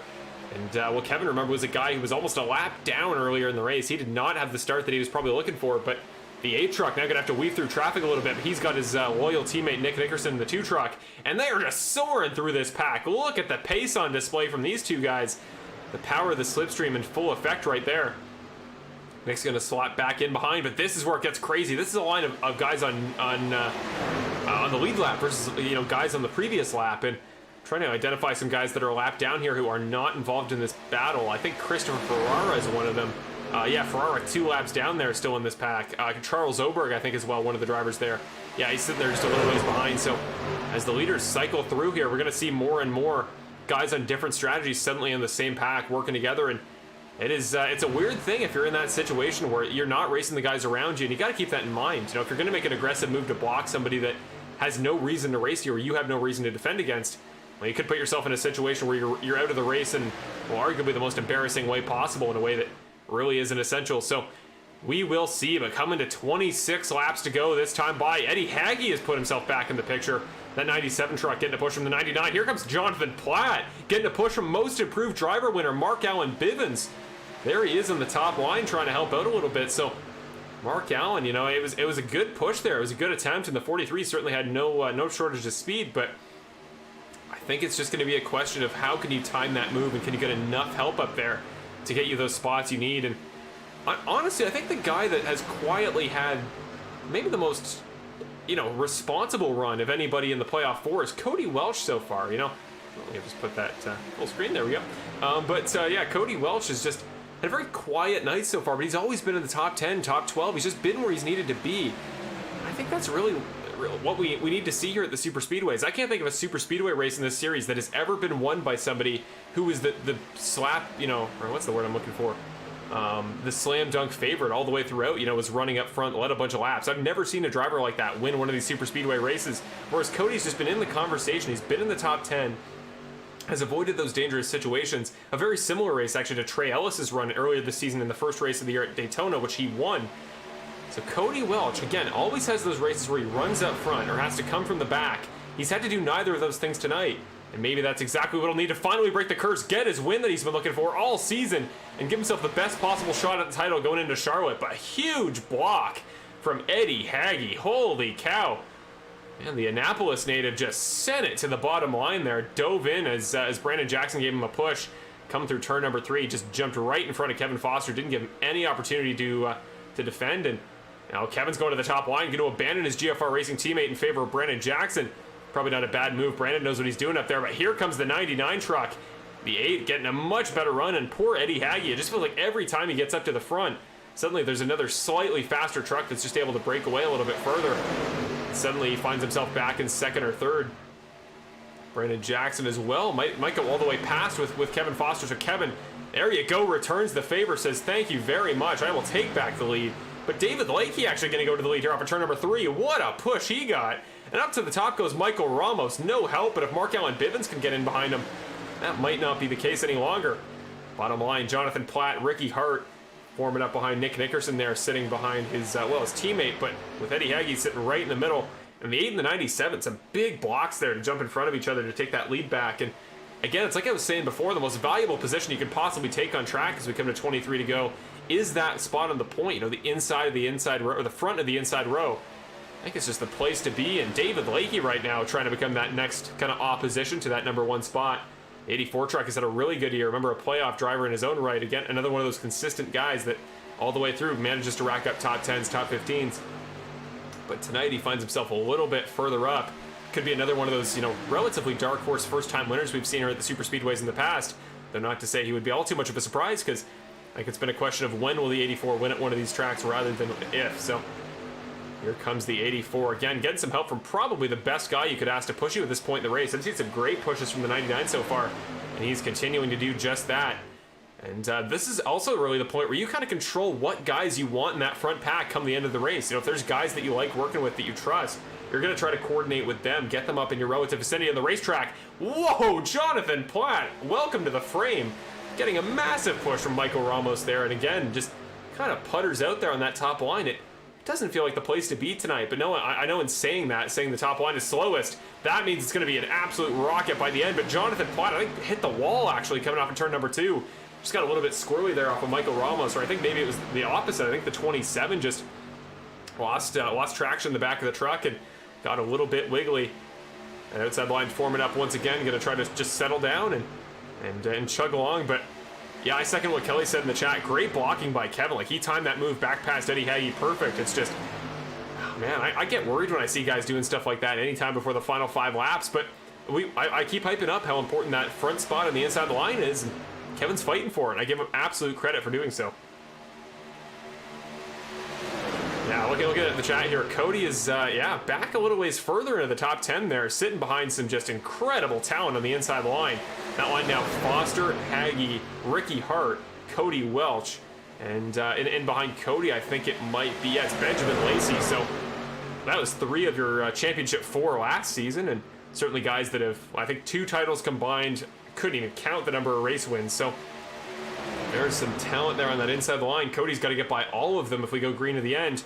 But even if he doesn't, well, there's always the yellow flag to make things a little bit more interesting. And again, I think that's a relatively when rather than if question at this point in the race. But here we go, coming to 20 laps to go. About 50 more miles here at Talladega. We're almost side by side across the line as we go by Charles Oberg there on the inside apron.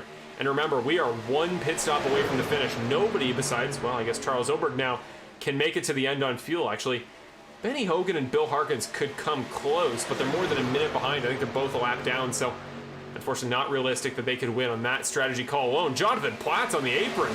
He got shuffled out a little bit that time coming off of turn number 2. We've seen that a couple times earlier in the race where off of turn 2, somebody on the inside line gets a little bit squirrely with a push and suddenly finds themselves below the line. And it happens again to Jonathan Platt.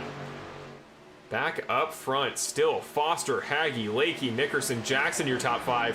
Only guy in the playoffs in the top 5 is Nick Nickerson, but playoff contenders Cody Welch and Brett Guzik not too far behind. Tony Hilbrand still down in 21st, just coming through turns 3 and 4 now, a fair ways back of that lead group. So Tony tonight went on that alternate strategy a little bit after an earlier, something happened to the pits to him, but after an earlier issue, no, he's in turn 1 and 2, so considerable ways back, almost 40 seconds back of those leaders. So he's going to need a caution there to reform himself, and if he can do that, he's right back in the race, because as long as you're anywhere in the top 25 coming to 2 laps to go, you're still in contention for the win here at Talladega. But Nolan Gross coming down pit road. I don't know what this camera angle is, but there is the L5 truck, damage to the front left quarter panel as well.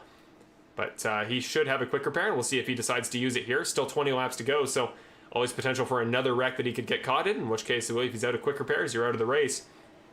But no, he is going to take it here, so Nolan Gross putting himself in the best position possible to be as quick as possible there in those final couple laps at the very end. But David Lakey going to take another attempt at that pass for the lead. Gets a good push from Brandon Jackson, but you know, the inside line almost always seems to come back if you don't immediately get the move done on the high side. And we're seeing it again here, the 8-track back in the conversation. Good push from the 97. Yeah, Hagee's going to get him back past. So Kevin Foster always just a couple steps ahead of the other guys in this top 5, it would seem. And since he got pushed ahead by Nick Nickerson and he took over the lead once again from Eddie Hagee, it has just been the Kevin Foster show. Another guy who surprisingly hasn't taken away a win this season. You know, he and Cody Welch and Tony Hilbrand as well, not having a win at this point on the year. Never would have guessed in 1,000 years at the start of the season. A lot of that comes down to the 9 wins to this point from Nick Nickerson. But, well, it's been a season of parity here in the Bandit Racing League in Season 9, but it's also been one of surprising non-winners. And one of those non-winning streaks could be broken tonight, whether it be Foster, Welch, or anybody else. I'm going to knock on my desk just to make sure I don't jinx anybody. The last thing I want to do here on the broadcast. We've seen the broadcast jinx in the past. But Brandon Jackson now going to move up into the second spot as Eddie kind of backs out. And same with David Lakey. He got shuffled up into the top line, was forced to jump back into that second line, and I don't think it's where he wants to be at all, but yeah, just didn't maintain that speed up front. He's going to get cycled back a little bit. that lap down pack about to be swallowed up by these leaders. And remember, you saw earlier when two packs come together just how chaotic it can be. And I think if there's ever a chance for a caution to come at this stage in the race, this would be it. Again, knock on wood, never going to ask for a caution, but certainly would spice things up a little bit and ensure that guys like Tony Hilbrand stay on the lead lap.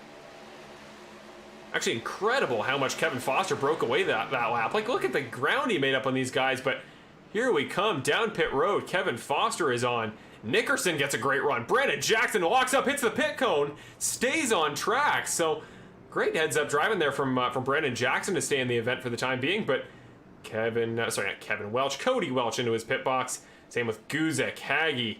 Holy cow, all the leaders are in. So this is the pit race to watch. The final pit stop of the race for these guys. Here is the end of pit road. Let's just wait it out, see who comes out first. The two truck in the front pit box there, you see. Off goes Garrett Hall. He was not in that front pack. So Nickerson, Foster, Jackson, Hart, Guzek, Haggy, Platt, Welch, Lacey. Everybody's leaving the pits as we speak. I think the biggest loser of that pit cycle was Cody Welch. Just didn't make up the spots some other guys did. Now getting back up to speed. I think he's going to pass Eddie Haggy on the pit exit.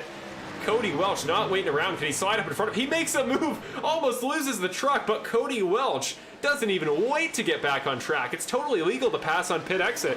I just haven't seen it to this point in the race, so pretty aggressive maneuver as well. That transition from the flat apron back onto that banked part of the apron can be dangerous to make, but he did it with seemingly no worry whatsoever. So Cody Welch, man, he's just always running like the most aggressive version of himself, and it's that like controlled aggression that I think it just makes him so dangerous as a driver in this series. But now he's a ways back of that front, well, essentially front four pack. Ricky Hart not in the in contention for the win right now. He's a lap down at the moment, so actually 2 laps down, I believe. So now is the question: can Cody Welch make all that ground back up? And he's got a good line of guys to do it with: Eddie Haggy, Jonathan Platt, Mason Flagar, Benjamin Lacey. And now it comes down to this: Cody Welch again. I don't mean to hype it up every race, but he always seems to be just out of position to go for the win. Has that little bit of adversity to overcome, and he is about to need to overcome it right now. I thought the 44 might jump up in front of that line of trucks with Cody Welch, but he is a lap down, so no need to get that aggressive at this point. But coming to 14 laps to go, Cody is in the slipstream. He's back in the equation, so if he can just get by Gary Wright, he's going to get blocked a little bit there. Going to go all the way over top of both drivers. He's got to maintain that run, though. Has to get a slipstream off the back of that truck in front. Drops down, should get some help here from behind from Eddie Haggy. Haggy going to give him a bit of a push there to the 85. He almost didn't get that squared up there, did Eddie Haggy. Thought for a split second there that was going to result in tragedy. And again, at this point in the race, if you wreck, there's always a caution. And again, you just got to be on the lead lap with a good truck to compete for the win. But the last thing you want to do right now if you're Cody Welch is wreck and watch those 2 other championship contenders in the top 5 just sail away from you. But here comes Cody Welch, and I almost think this is the perfect scenario for him because he is going to get a massive run, especially considering Platt and Haggy helping him out behind. He's already passed Guzek. He's got about a half truck length in front of him. On the inside up front is still Foster, Nickerson, Jackson. But here comes Cody Welch. Can he get by heading into turn number 4? Doesn't have the run. It's going to stall out. So some considerable momentum made up there by the 85, and it is not over. Let's go to the chopper camera here just to make sure we know when he gets in front of this line, if he does at all.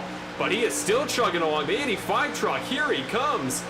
The 43 giving him a massive push. Here comes the 43. The 43 almost hung him out to dry. Jonathan Platt almost said, "Okay, enough of that. I'll take the lead, thank you." Backs out of it, thinks better of it, but Jonathan Platt, if you're Cody Welch, you're a little bit more worried about your drafting partner right about now after a stunt like that, I'd say. But side by side, down the backstretch, 13 more laps to go. The first of 2 races in the final round of the Bandit Racing League Season 9 playoffs. These determine a champion. This and next week at Charlotte, most points wins, simple as that. And the best thing you can do right now if you're a playoff driver is win tonight at Talladega. And right now, the guy in the best spot to do that continues to be Kevin Foster. Kevin Foster, again, not a playoff driver, was a playoff driver earlier in the season, was eliminated last round at Myrtle Beach. So, again, he wants that redemption drive. But the question is, are we going to see some, team orders of sorts? His teammate Nick Nickerson running for his title, trying to defend it after last season, Season 8. He needs this win more than Kevin does in the grand scheme of his championship. But Kevin's also not won a race this season. So, question becomes, what are those 2 gentlemen going to prioritize? For the sake of racing, I'd rather Kevin ran for his first win of the year. Race for yourself, but you never know how deep that connection is there at GFR Racing, so we will see.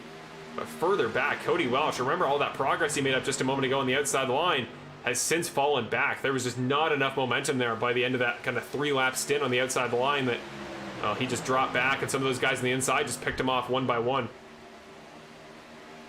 So it's Foster, Nickerson, Jackson, Guzik, Flagar, your top 5 now.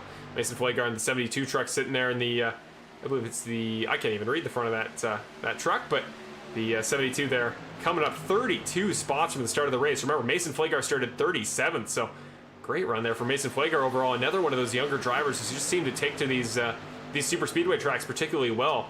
Again, Mark-Allen Bivens getting his first podium of his career earlier this year at Daytona, and we've seen Nolan Gross be quick here in the past. He was particularly quick in practice as well. So there's Matt Crockett, the 10 truck on the outside. Same with Gary Wright. So guys in the top line are going to force these guys to jump to the bottom, maybe shake up the lines a little bit. 3 guys drop below the yellow line, including Tony Hilbrands, who's not going to go a lap down.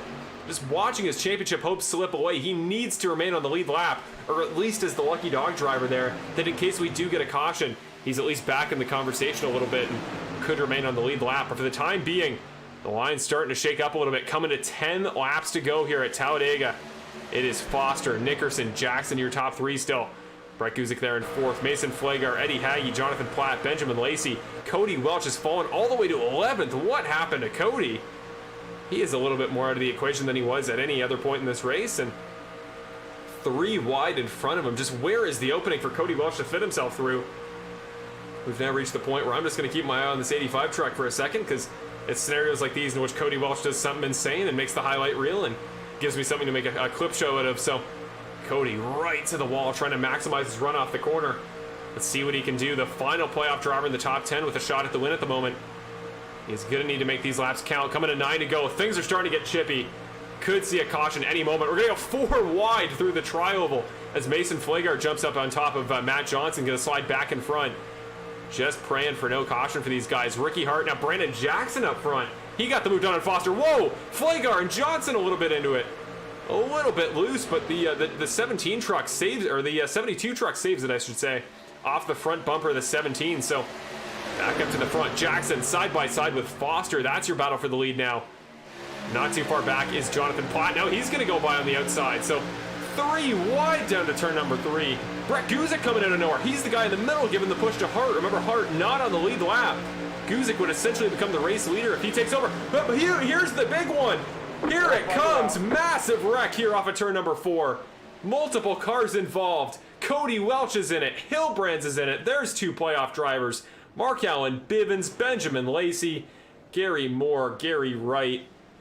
No, Gary Moore actually going to get by it, so Gary Moore is fine. But Platt, Cody Welch is the guy we got to watch for here. I saw him in the background. He was just stuck in that, nowhere to go. I think Mark-Allen's going to take a little bit of damage as well. Yeah, you see the front right quarter panel of that 76 truck has seen better days. Eddie Hagge has huge damage. David Lakey as well. Nick Nickerson, though, getting away scot-free. Himself, Brandon Jackson, Brett Guzik, and Kevin Foster all avoiding that chaos. The first 4 guys to make it by. So there is the caution. It is time to go to your second Full Send Racing replay presented by Perfect Shine Auto Spot, tonight's race sponsor. Let's see what kicked that all off. So, okay, so it was Flagar getting into Hagge that kicked that all off. Platt was not too far behind either. It just all spiraled out of control from there. So we'll go to a better replay there and see where that initial contact was made. I think it was a bit of a tap from Matt Johnson and behind Mason Flagar. Kind of bounced him up to the top edge of the racetrack there. He got into Hagge a little bit. And once Hagge made contact with the outside wall, that kicked the entire collision off. Let's go to the perspective of Cody Welch, who I was talking about. I think he just got stuck, like nowhere for him to go. You see here, just what was he going to do in that situation? He tried to slow down, but he was just waiting for a guy to barrel into the back of him. And yeah, really nothing the 85 truck was doing about that. Considerable damage as we speak, and he should now get an opportunity to head down pit road and take damage repair.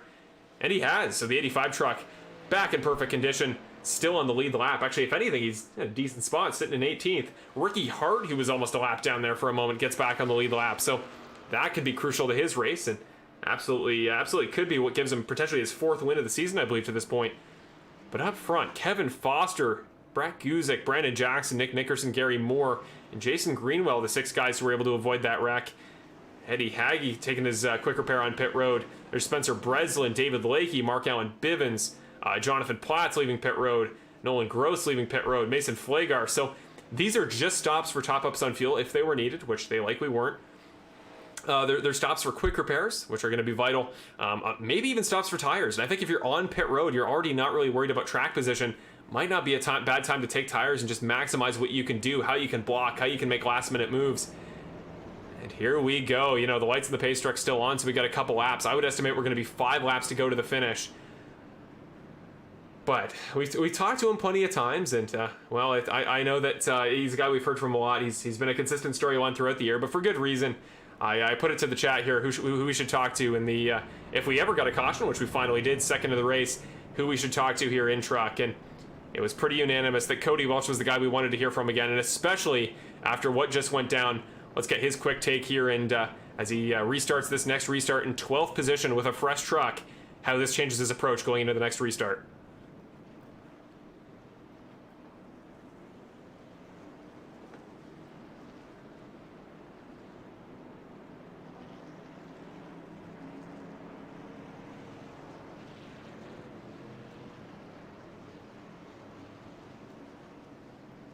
Hey, Cody, it's Marshall from the broadcast booth. You got a copy? I got you. Well, hey, Cody, it's truly not the circumstances in which we wanted to be talking to you here under a caution. We saw you just got you really wrapped up in nowhere to go in that last wreck, you know, sitting behind that giant wall of about 5 trucks that caved in front of you. So you've used the quick repair. You got a fresh truck. That 85 is as good as any other truck on track, but as you restart here in 12th spot, does the approach change at all, knowing that quick repair is out the window and you're still racing for a championship? I got, 4 laps when we go to green. Now the strategy doesn't change. I got to get to the front, and I got to get to the front quick, otherwise my championship hopes are over. So got to do what I got to do. Hopefully I can stay clean. But if I have any shot next week, I got to get up there with the other guys. So that's my plan. Now, talking about those other guys up front, it's been the Foster, Guzik, Jackson, and Nickerson show in that last stint. It just seemed like it was impossible for anybody on the top or the middle line to make something happen. Though you were getting some good runs, and were definitely doing everything you could. So what at this point do you think is the key? What do you think needs to happen for that top 4 to get dethroned? They need to wreck up front is what they need to do. Fair enough. They've been doing great. They're working together really good all race. It's just we got to go green long enough so I can get by them, and hopefully avoid the big one, which I feel is coming here. And I guess we'll have to see what happens. It's going to be a crazy last 4 laps, so I can tell you that much. Well, we got plenty of people in the chat that are ready to watch. I think this is the biggest viewership turnout we've had all season. We had plenty of people in the chat that have all the way through been extremely stressed for you, and you were actually requested as the driver we come down to here for the quick little interview. But again, we've talked about it all season. That perpetual storyline that you've probably had the most successful season of anybody in series history to not pick up a race win. You have more top 5s and top 10s than anybody. Does anything about tonight, it being a super speedway, do these kind of differing conditions, do you think maybe this is the night that it happens for you, just knowing that it's not like all those other races this season? I tell you what, going into this, I felt really good about tonight. You know, it's Talladega. It's a wild card. You never know what could happen, but I just got that feeling, Marshall. So I'm just going to do whatever I can. I'm going to try to make my fans happy tonight. At the very least, get a good finish so I can be in contention for next week.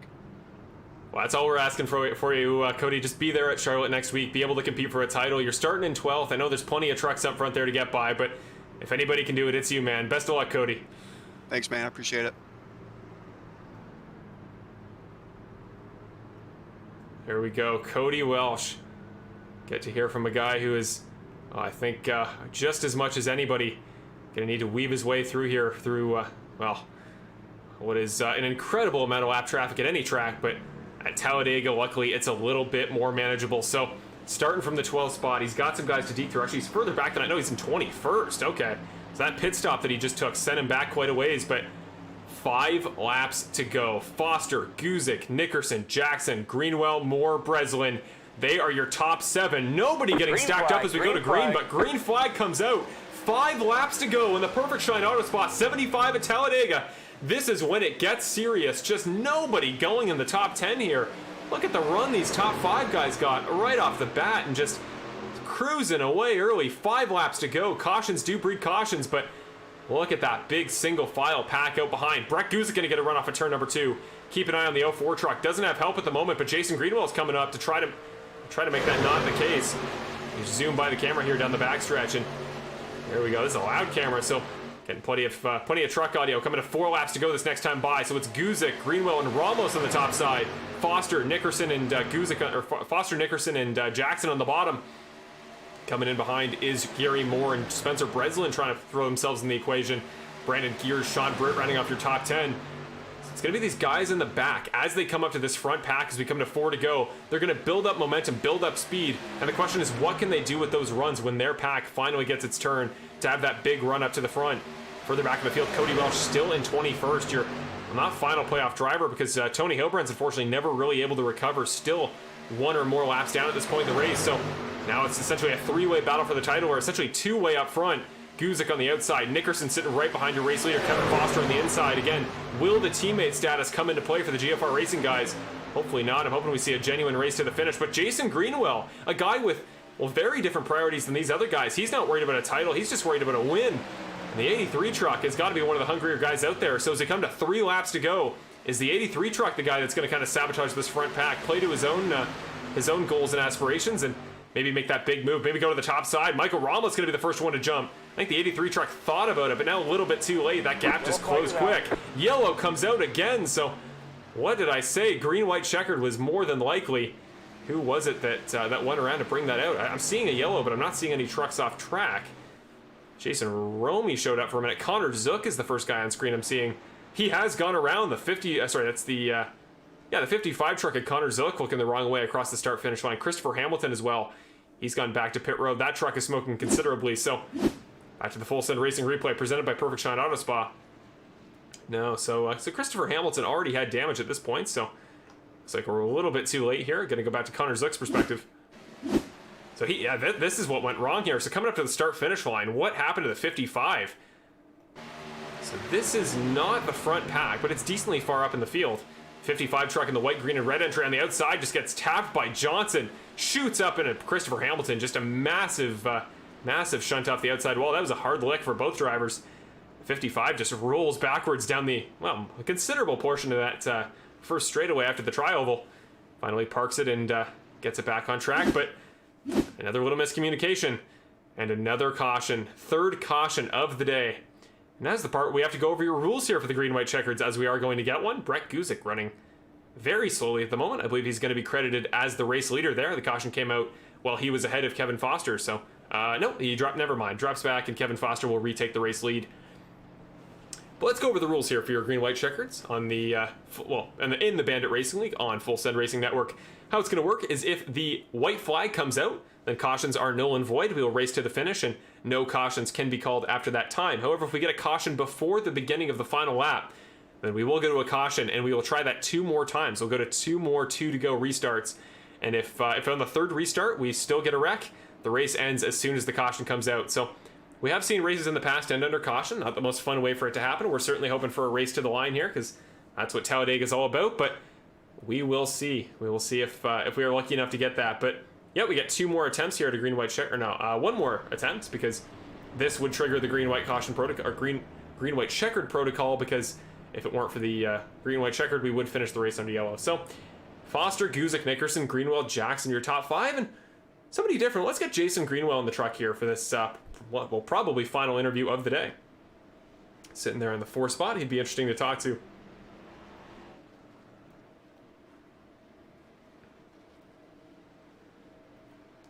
Hey, Jason's Marshall up in the broadcast booth. You got a copy? I got you, Marshall. How's it going, man? That's going quite well, Jason. And, well, this has been a pretty great performance from the 83 truck so far. You've just always seemed to find yourself in the top 5, top 10, no matter how the strategy's worked itself out. And now you find yourself in a very interesting position, sitting in arguably the most talented top 5 I think I've ever seen here in this series. You know, there are so many championships, race wins all around you. And you are kind of the guy upsetting the flow of the playoff drivers, Guzik and Nickerson. So, oh, well. That just hurts me there, Marshall. I mean, I wasn't a part of that talented top 5. No, you. That's what I'm saying. You are, Jason. This isn't like the pompous thing. I'm actually No, I'll actually compliment your driving here, and I think we've seen it before at Daytona. You were quick there earlier this season, and you've been quick again tonight at Talladega. You're just a very patient guy, but you always seem to be one step ahead. You're always picking the correct lines and just going with the flow. But I want to know, does that patience come to an end tonight when you're looking for your first race win of the season after you came so close at Michigan earlier this year? Yeah, well, the patience ends in about turn 4 on the last lap usually, so I think it'll be a good one here right up to the end. You know, from your perspective, we've seen those 4 guys, or well, now 3 guys up ahead of you because you're going to be starting on the outside of the second row. But we've seen that front 3 pack just be borderline unstoppable to get by. You know, whether it's Foster, Guzik, Nickerson, whoever's in the lead just always seems to be able to hold off those runs from the outside line. So from your perspective on offense, when you do make that big move, what's the game plan? What spot do you think is going to be open? So it really all depends. I mean, you have to give a little bit of a gap to get a good run, right? And then you have to have help. So we'll just have to, see how it opens up in front of me. And, if I can't get around them, I'll just have to push somebody around if I can. So it'll be fun. Love this stuff.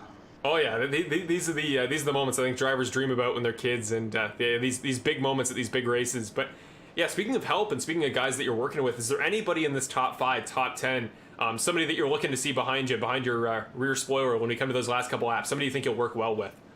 Yeah, it's always good to see Mr. Ramos back there. Been working well together most of the night here, and Guzik as well. So I just trust everybody around me up here to do the right thing as we're going, which is a good feeling on one of these plate tracks.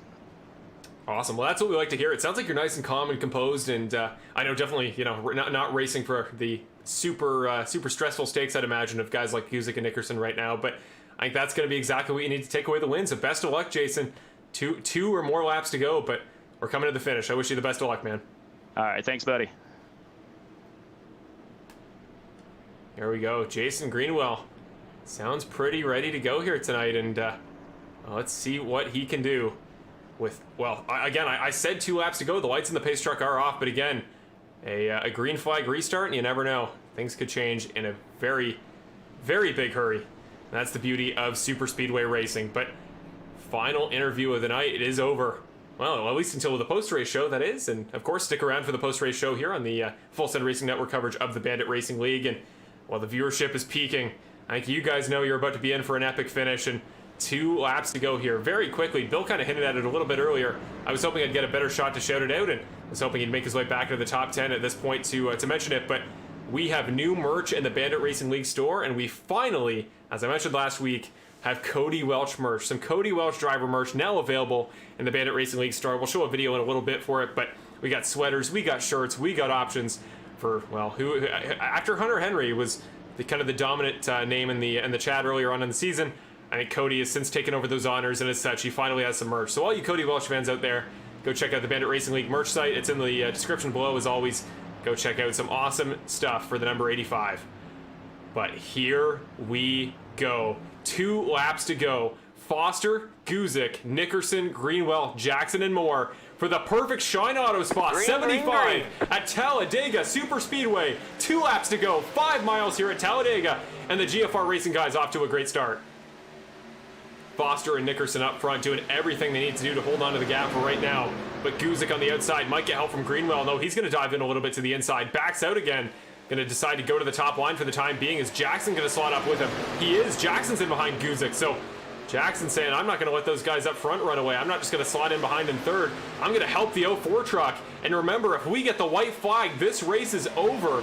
And it has to go to the checkered here. So guys bumping, shoving, trying to make up any progress they can. Mark Allen Bivens there now on the inside of the top 10. He's looking to make a little bit of progress there on the outside line. Guzik trying to side draft the 8. Guzik, Foster, Jackson, Nickerson, Platt, and Ramos kind of the dark horses. Jason Greenwell has fallen completely out of the top 10. Has now dropped back, I think, just outside, but still there on the outside of that final row. If a big wreck happens, he might be in the perfect spot. But white flag, 1 more lap to go at Talladega. 2.5 miles. Foster and Guzik, the drag race down to turn number 1. They're getting helped by Nickerson and Jackson. The question is Nickerson going to go for his own values? Is he going to go for the title, try to take any point he can? You know he wants to beat Guzik. Will he push his teammate to do so? Gross spins Lakey further back. The first wreck of the final lap. Coming to turn 3, 1 mile to go. Who will take the win in the first race of the final round of the season? Here we come. Foster Foster the leader into turn number 3. Platt's trying to slide out and make something happen. Foster and Guzik coming off of turn number 4. Will it be a drag race? Will Nick put the bumper to his teammate? Coming to the line for the final time. Foster, Guzik, it's going to be a drag race to the line. Who is it going to be? Somebody spins in the back. Jackson's giving help. Breslin hits Platt. No playoff drivers involved. To the line. Photo finish. Kevin Foster wins it at Talladega. Cody Welch goes over, but does come home for 11th. He is flipped. Kevin Foster makes it through. Brett Guzik in second. Nick Nickerson in third. Ramos, Jackson, Platt. Jackson is wrecking as we speak. Platt is, well, surprisingly not involved, though he did get shuffled out there a little bit on that final lap. Mark Allen Bivens, your most improved driver, comes home for a top 10. Gary Moore, Jason Greenwell, Brandon Gears, the rounding off of your top 10. Cody Welch already back in the pits. He finished 11th. Not the finish your playoff contender in the 85 was hoping for, I'm sure, but he's at least still in the conversation depending on how next week goes at Charlotte. But your race winner, his first of the season, your champion last time we were in the trucks in this series, and tonight's race sponsor on behalf of Perfect Shine Auto Spa, he gets the win, and that is teammate teamwork right there. Nick Nickerson did not hang his teammate out to dry, pushed him to the very end, and Kevin Foster won the drag race with Brett Guzik, who does take away the most points of any playoff driver, so Brett Guzik might be the favorite heading into Charlotte, but Kevin Foster, congratulations. What a drive from the 8 truck. You know, I talked about a little bit earlier that I thought that guy that dominated throughout most of the race wouldn't have a chance at the end. It just hasn't seemed to be the way that, the way these races go in the past here at the super speedways. But tonight, Kevin just found himself in the best spot of anybody. We didn't get that big one up front in the last couple laps. He just capitalized on good track position, and that's what I was talking about before. It's all about just building yourself up, putting yourself in the best spot possible. And Kevin Foster did just that tonight. He is your race winner at Talladega, and a non-playoff driver does take away the win at a super speedway. I bet many could have guessed that, but even more could have guessed it would be a guy like Kevin Foster. The 8 truck, your race winner at Talladega.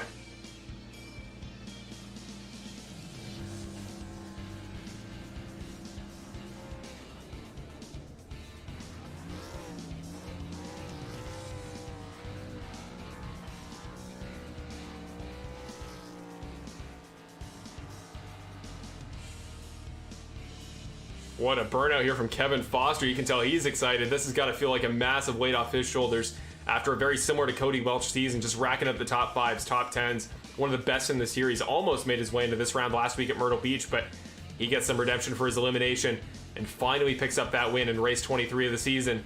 I think if we went 10 more races even, that number could have gone up to 3 or 4. But Kevin Foster pulls up to the start-finish line, and he is tonight's first interview as your race winner here at Talladega. Congratulations, race winner, Mr. Kevin Foster.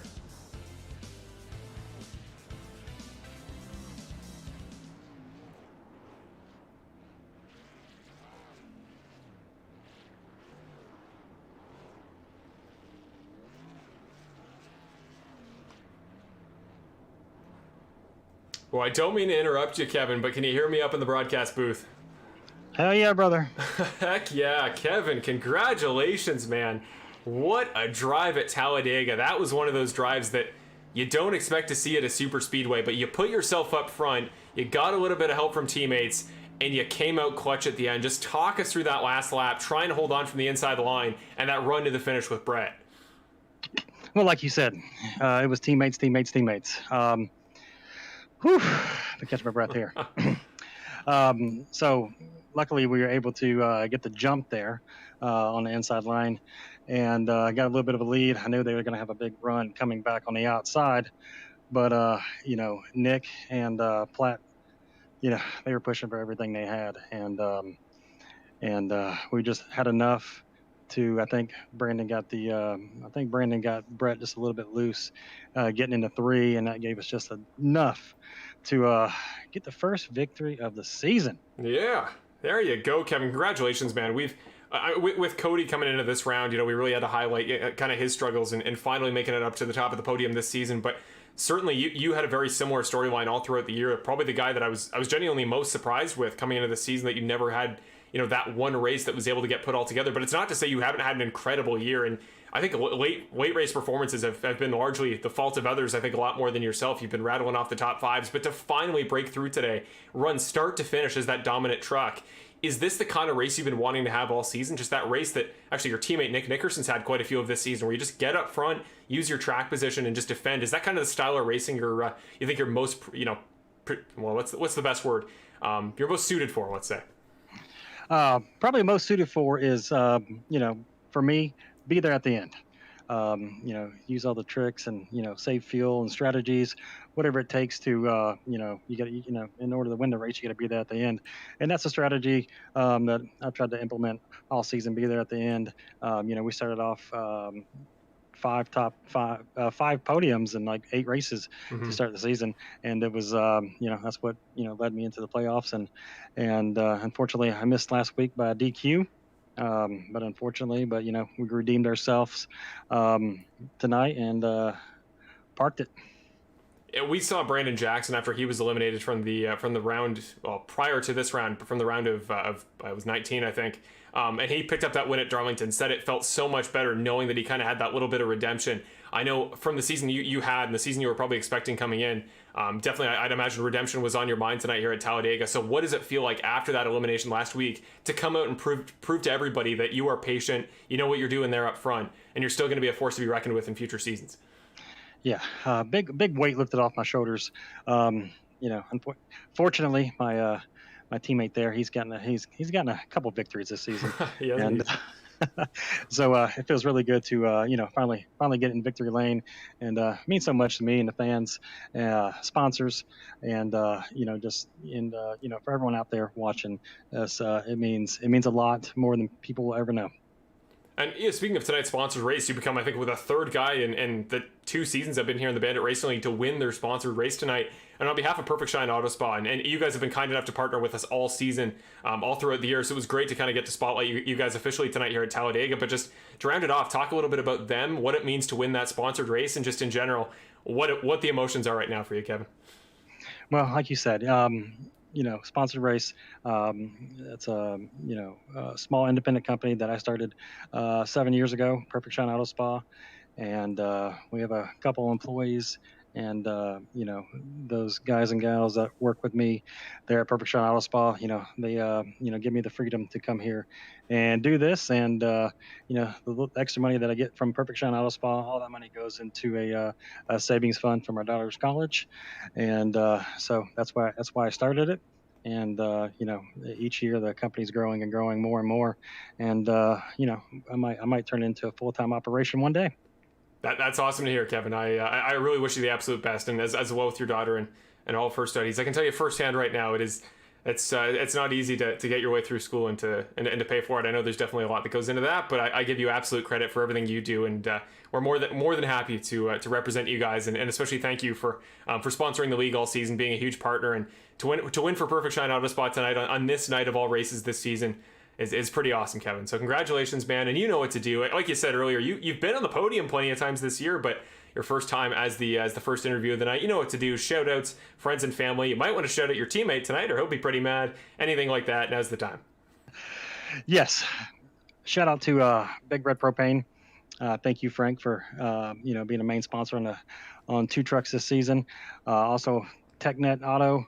Perfect Shine, and cannot forget Jay with Sueno de Azzo, best tequila in the world. Go to azzosdream.com and you guys can buy some tequila from there. And huge shout out to Mr. Nick Nickerson. This means the world to me, and he knows that I couldn't be in this position without him. His coaching and leadership throughout the season and throughout the years has made me a better driver, and I want to say thank you from the bottom of my heart to him. Awesome. Thank you so much, Kevin. It's great to see that you and Nick have such a bond there at GFR Racing, yes, and what a year it's been for the team as a whole. Like, you guys must have racked up something like 40 podiums at this point. So what a year it's been for both of you guys. And it's been a great season. Last thing I want to add, thank you to my friends, family watching, my wife and mom for tuning in, and my daughter. Thank y'all very much. Appreciate it. And thanks for Full Send for putting us on and making it the best broadcast on YouTube. Awesome. I don't know about that. Hopefully we'll get there someday, but when you guys keep producing quality races like that, it's hard to do anything else. So congratulations, Kevin. Finish up your burnouts, do whatever you want, and we'll see you next week, Kevin. Congratulations, man. Thank you, buddy. There you go. First interview of the night with your race winner, Kevin Foster. Congratulations to him. He's going to finish up his burnouts. We won't interrupt him on those. Just what a drive, start to finish. Kevin Foster, your race winner at Talladega.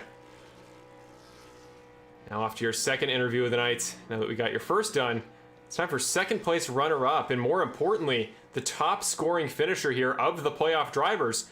And that man that earns that honor is Mr. Brett Guzik. Let's just get his info up.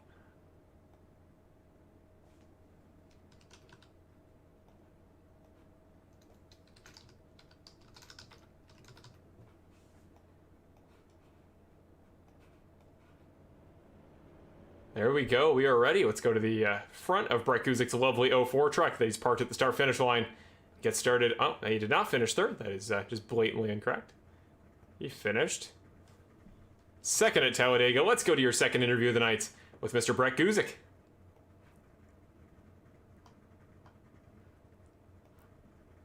Hey, Brett, it's Marshall from the broadcast booth. You got a copy? Yeah, I got you, Marshall. Well, Brett, you didn't quite come away with the win, though you came pretty darn close. In fact, probably a fraction of a car length, maybe an eighth or a tenth there or whatever, but gosh darn, was that a fun run to the finish. Photo finish there, and you came so close to not only becoming the highest scoring playoff driver, but the race winner overall. Just walk us through that last lap and how close you came there at the start-finish line. Yeah, I just tried to play a game of kind of 50% offense, 50% defense. I kind of just stuck it on that second lane for most of the race as much as I could. I felt like that was the first person in that second lane was the least vulnerable of most of the cars, as long as the third line didn't kind of group together and kind of overcome it. So as long as I stayed in the second lane, it seemed like it was working out pretty well. So that's pretty much all I tried to do. Not sure how the points shook out or anything. I don't even know who led the most laps. I mean, I led it quite a bit, so I don't know if I'm tied or close to the most or not. So it's good to remember, because I had forgotten that the most laps led was in effect, and I think it's going to be. Yeah, it's going to be one of you, Nick, or Kevin. You three were just swapping back and forth all race. You were the dominant truck for huge portions of this run, and it really at the end there, unfortunately, it just seemed like the guys up front were. I think in your case, it was good that you guys were so immovable. Like, it felt like anybody behind just had no opportunities, but much more so at Daytona, defense seemed to be just the way to go tonight. What do you think it was about the style of racing here at Talladega tonight that meant that guys like you could just get up to the front and just hold the entire field off lap after lap? Well, it didn't feel that easy to get up there. I had to kind of just situationally get up there through a pit stop or just a run that I had going in and out of lap traffic. So I really never got up there necessarily just on a normal type of run. I just kind of sat up there when I was up there. So there really wasn't a time that I just drove my way up there. So I felt like it was very difficult. I saw a few other people that were able to do it, but that was kind of what it had to be tonight. We had to kind of play defense and just maximize the points. Just try to be the first person across the line of the Final Four. And of the Final Four, I think only you and Nick are really going to come out of this race particularly happy. Cody finishing back towards the just in the top 10, top 15 segment of the finishing order, and Tony just didn't have the race he was probably hoping for tonight. He finished pretty far back in the order. So as we head into Charlotte, man, one race to go, the one that you've been building up to, and of the Final Four, you've known you're going to be in the finale the longest of anybody. So what's the prep been like for Charlotte? Is it a track you think is going to play well to your skill sets? And if you are, as I think you might be, tied with Nick on points heading into the finale, what can you do as a driver with this week that you have before the race to prepare? I'm just going to have to run at 10 tenths pretty much the whole time. Just run as quick as I know I can, and just hope it pays off. Charlotte's not even necessarily a good track for me, but we're just going to give it everything we can and see how it plays out. We've heard from guys like Tony Hilbrands in particular this entire season, and especially in the playoffs, how much this is starting to mean to guys. How stressed they get, how much time they put in, and just how much it would mean to them to make it through each individual round. But Brett, you've been in the series a long time. You've come close so many times, and in terms of race wins for somebody who has yet to score a championship win in the series, you got to be up there on the leaderboard. So from your perspective emotionally, heading into the final week of the season of a very long 24 race calendar, you're one race away from the championship. When do you think that's going to start to sink in? Or do you feel any more stress now than you were at the start of the year? Probably feel a little bit more stress. I knew it was going to be at least a little bit stressful going in these two races, especially this track, at least initially. Charlotte not necessarily being my best track kind of puts a little bit of stress on me, I think. I'm just going to have to stick to my guns, practice a little bit, kind of just learn how to kind of, manipulate the grooves and, just be good on long runs. That's all we can ask from you. And yeah, one race away, man. I wouldn't want to be in your position in some ways, because I think it's got to be absolutely the most stressful place to be. But I think if there's anybody who we've proven this season can deal with the pressure, can run well and clutch scenarios like we saw at both Eldora and Chicagoland, I think it's you, Brett. So if you guys are tied with Nick going into the final round, we know Nick. We know he's got 9 wins on the season, picks up another podium tonight. You got some tough competition, but I think if anybody in the series can do it, if I was to send anybody after Nick next week, it'd probably be you at this point in the season, Brett. So you know what to do here in the interview. You've done it plenty of times this season. So shout outs, friends and family, any sponsors you want to mention, anything you want to talk about, now's your well-deserved opportunity. Yeah, I'd just like to thank everybody who's watched throughout the year. We've only got one race left going into Charlotte. I'd like to thank my family for sticking by me watching. Love you guys. Just thank everybody who comes out each week. Gotta thank Matt and Bill. Obviously, the administration is doing a really good job for this series, and it's really showing. It's been a great year overall, and Brett, you've certainly made so many great memories this season. You've been so much fun to watch, particularly that finish at Eldora with Nick. What a year it's been. Gonna try it again next week to get him one more time, and could be 1 week away from being the champion. Best of luck next week, Brett. Have a great rest of your week, and we'll see you next week at Charlotte. Yep, thanks, Marshall. There we go. Brett Guzik sounds confident, sounds prepared. Interestingly enough to me that he mentioned that Charlotte just not a track that appeals to his wheelhouse. I would have thought it would be at least somewhat within the realm of his sort of expertise, but well, we'll see next week. 1 week away. Remember, he's the guy again that's had the most practice time of anybody. He knew he'd be in the Final Four before any of the other 3 guys did, but again, he's got to capitalize, and well, the guy he's got to beat is this man, Nick Nickerson. No longer on track, so we want to have his truck, but we do have his Skype. So let's pull him up here, get him in the broadcast booth. Where is the driver of the number 2? There he is. Hops on Skype right as I say that. Just got to make some very quick edits here. He's in the broadcast booth already. He's jumping in. Nick is ready. Hello, Nick Nickerson. You got me? How's it going, man? It is going pretty good. Nick, what a finish there again. Not the finish I was particularly expecting here at a super speedway. Like 10 trucks all within about a second of each other heading to the finish line. Usually, knowing the Bandit Racing League, we would have had a massive crash in turn 4, but we didn't. And you capitalized about as well as you could have, pushing your teammate to the win there and almost beating Brett in the drag race. Just walk us through those last couple laps and from your perspective as a teammate, making the move to help Kevin rather than maybe sabotage him for your own benefit. Yeah, Chris, there's so much to talk about. I guess first off, congratulations to Kevin, man. He definitely deserved it, and I'm glad that he was able to get a win out of this season. He did a hell of a job. I mean, he was helping me throughout the whole race. Him, Platt, and Ricky. We were all just kind of teaming up like crazy, but I'm glad I was able to get him a win before the end of the season. Definitely deserves it.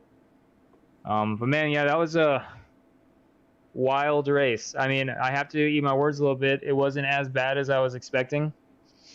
I hope that was some good racing to watch, man, because I was sweating on those long green flag runs, man. Like, just like trying to uber focus, and it was tough. But yeah, it was good stuff. I mean, Brett, he did a freaking phenomenal job, man. Congratulations to him. I think he's gonna. I'm looking at just at the points, and he's gonna go into the final race with a 2-point lead.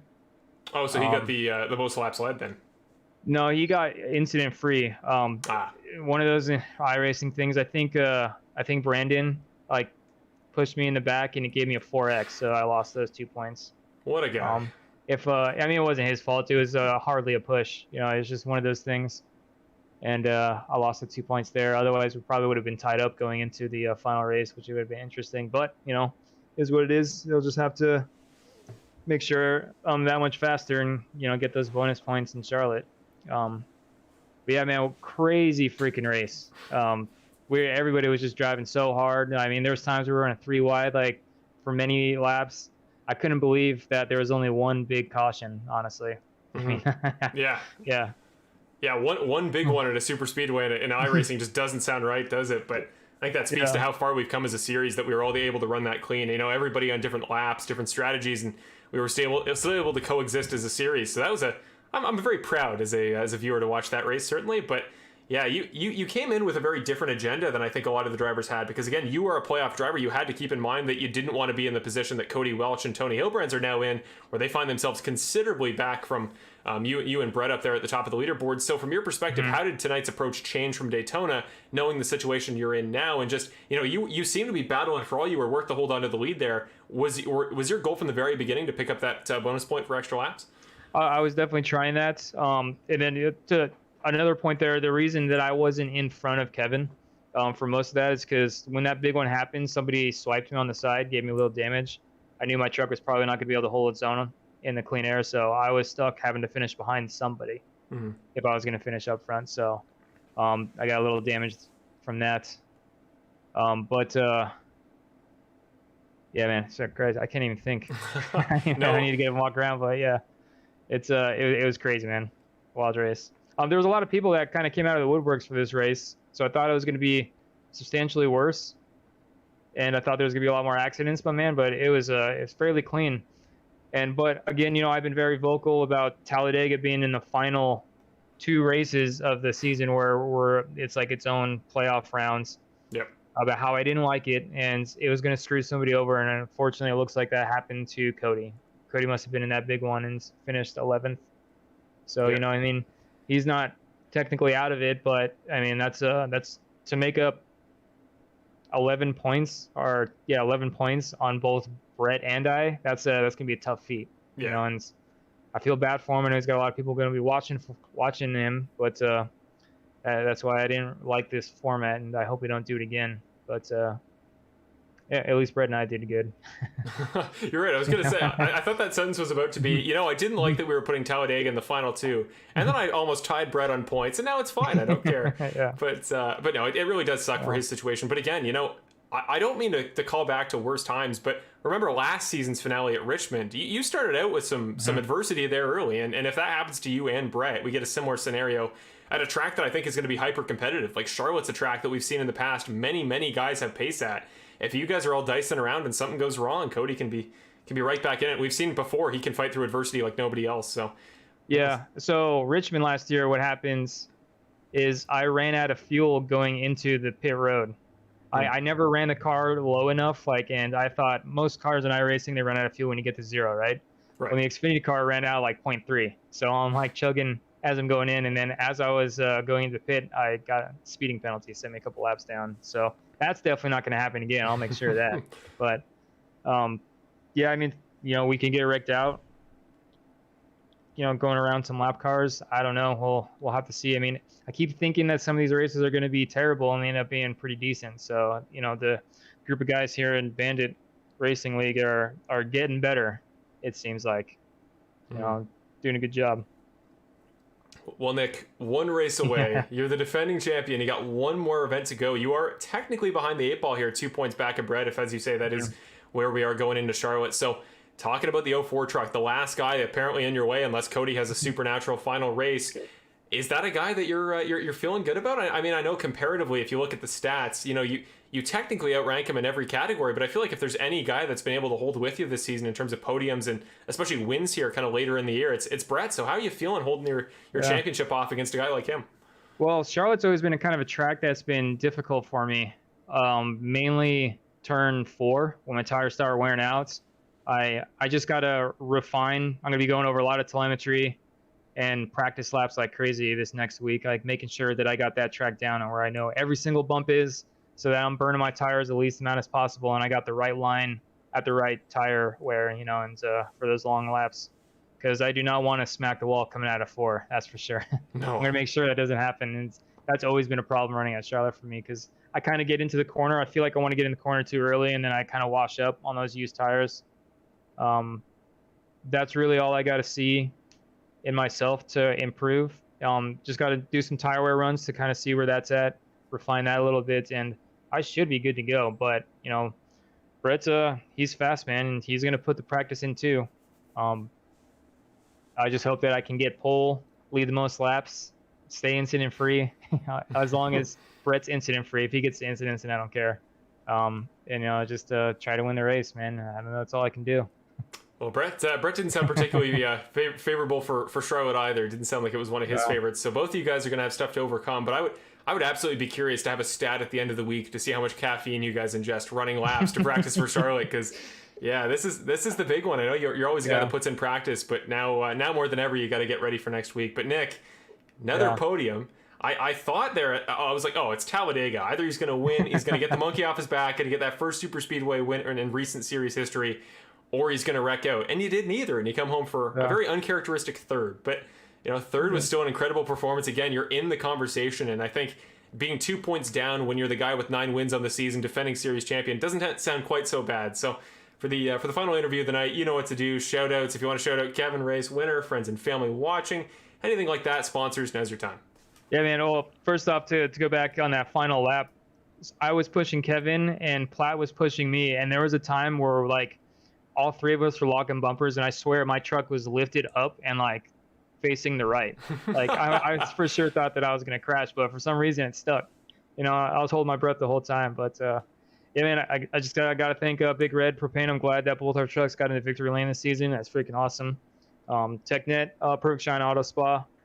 Everybody that races this, everybody that watches from home, I hope that was fun to watch. And Marshall, man, appreciate broadcast, man. Looking forward to doing it one last time this season. Yes, sir, and we'll be back next year. I will more than officially confirm that I will be back in some capacity next year, likely as the full producer again. Okay. But I've had so much fun this season. I'm sad that it's got to come to an end next week. But luckily tonight, as you mentioned, was relatively less chaotic than I was maybe expecting. So. It's I'm like you. I don't love the way we did the final 2 race format, but at least it finished in a way that'll at least make the final race interesting. The only thing worse would be if you did wreck on the final lap and Brett went in with a dominant lead. But I'll let you go get a change of underwear after that moment with Platt, because I can imagine that was pretty worrisome. But at least we're going to the final race where there's going to be an actual race. Yep. I mean, that's all we can ask for, I guess. Yeah, Formula 1 set the bar pretty high last week, but let's see if us Bandit guys can top it this week. Formula 1, man, that's a whole nother YouTube video. We'll do a mid-race podcast or midweek podcast. Maybe we'll put something out. That would be cool. Maybe we should do something where we just talk about racing all around the world on a weekly basis. That'd be kind of cool. And then we can incorporate our little skate where we race whatever we're racing up Mount Washington, which we will inevitably do. Or maybe take a Formula 1 car around Nürburgring or something like that. We'll figure it out. I did record a lap of taking the truck up Mount... What's it called? Mount Washington? Yeah. So if we wanted to play that next week, I can send it to you. Okay, balls in my court. Let's see if we can do it. Yeah.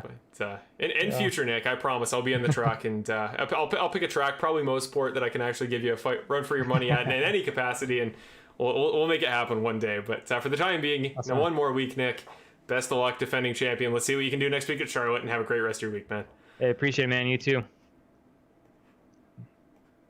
There you go, race winner, Mr. Not in a race. What am I talking? Well, sometimes I just say just false information, fake news here on the broadcast, and that's one thing I never want to bring to you guys. So, Nick Nickerson, third place finisher, I should say. I take the graphic off the screen for 1 second, and suddenly I forget where he finished. But third place finisher, your top 3: Kevin Foster, Brett Guzik, Nick Nickerson. Brett Guzik, by Nick's estimation, goes into the final with a 2-point advantage, then about 12 back, I'd imagine, to Cody Welch. And about 20 to 25 back to Tony Hilbrand. So, fortunately, the 92 truck tonight, he was our driver profile. We knew he was going to run hard for it tonight, but fortunately, it just didn't come together for him. And Tony will have to hope that next week goes probably the best any race has ever gone. He's had so much bad luck this season, and as we saw last week in Formula 1 with Max Verstappen, eventually bad luck can sometimes turn around for you. But I don't know, man. It's going to be interesting, and I'm sure Tony will be racing out of his mind going for the win. But we will see next week. Before we head off tonight in the Perfect Shine Auto Spa 75 at Talladega, let's very quickly get the merch I mentioned earlier up. Because we do have a video for it. It's way further down than I thought. There we go.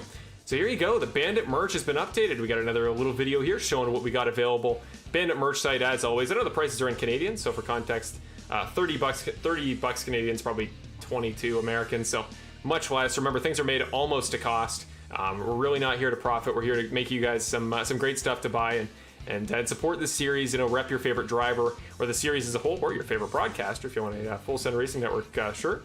But there you go, the new Cody Welch merch, that beautiful blue sweater. You got the number on the front, you got the Cody graphic on the back. We got a t-shirt and a sweater, multiple fits and multiple styles. $21 Canadian is that's like 16 American. And a lot of our classic t-shirt styles are on sale for $16 right now. So go check out Bandit merch. Now is the time to do so. Get yourself some Cody Welch stuff if you're one of the many Cody Welch fans in the series and you want to support him for next week.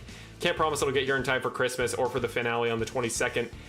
In a week's time, the final race of the season at Charlotte. But what a finale we're going to have, ladies and gentlemen. I am so excited. I will make sure we have somebody in the booth. I will just poke and prod at Evan Wall all week to get him in the broadcast booth for next week, because the finale at a track like Charlotte that is so competitive, so much fun, isn't random, is difficult, is technical. That's what racing's all about, and I'm so glad that it's our finale. I hope it stays that way in future seasons, but till then, I want to one more time thank Perfect Shine Auto Spa for everything they've done for the series all season, for being a major sponsor, but also sponsoring the final 2 races of the year. Thank you to Kevin Foster for everything he's done to sponsor them, and again, congratulations to him picking up his first win of the season, surprisingly first win of the season, but in dominant fashion here at Talladega. Teamwork paid off, and he did everything he had to. So there you go. Maybe for the final time this season, we're going to put up the Season 9 schedule, and one more race to go. 109 laps next week at Charlotte Motor Speedway to determine your champion. Will it be Brett Guzik who goes in with the points lead? Defending champion Nick Nickerson, who goes in only 2 points behind? Can Cody Welch finally have his luck turn around, pick up his first win of the year, and claw back that deficit to the 2 guys in front? Or will Tony Hilbrand somehow make it work, capitalize on some mistakes, and manage to pick up the championship despite a very unfortunate race today at Talladega? But with that, we will head off. Thank you as always, ladies and gentlemen, so much for watching. We had great viewership today, great interaction. It was a pleasure to have all of you. Hopefully you guys enjoyed. And we will see you all next week for one more race in Bandit Racing League Season 9, where we will crown your champion of the 4 drivers racing for a title. Have a great rest of your week, everybody. Enjoy your holiday season. I'll get one more chance to wish you guys a Merry Christmas next week, or whatever you celebrate. But happy holidays if you're already in a religious celebration of some sort, or whatever it may be.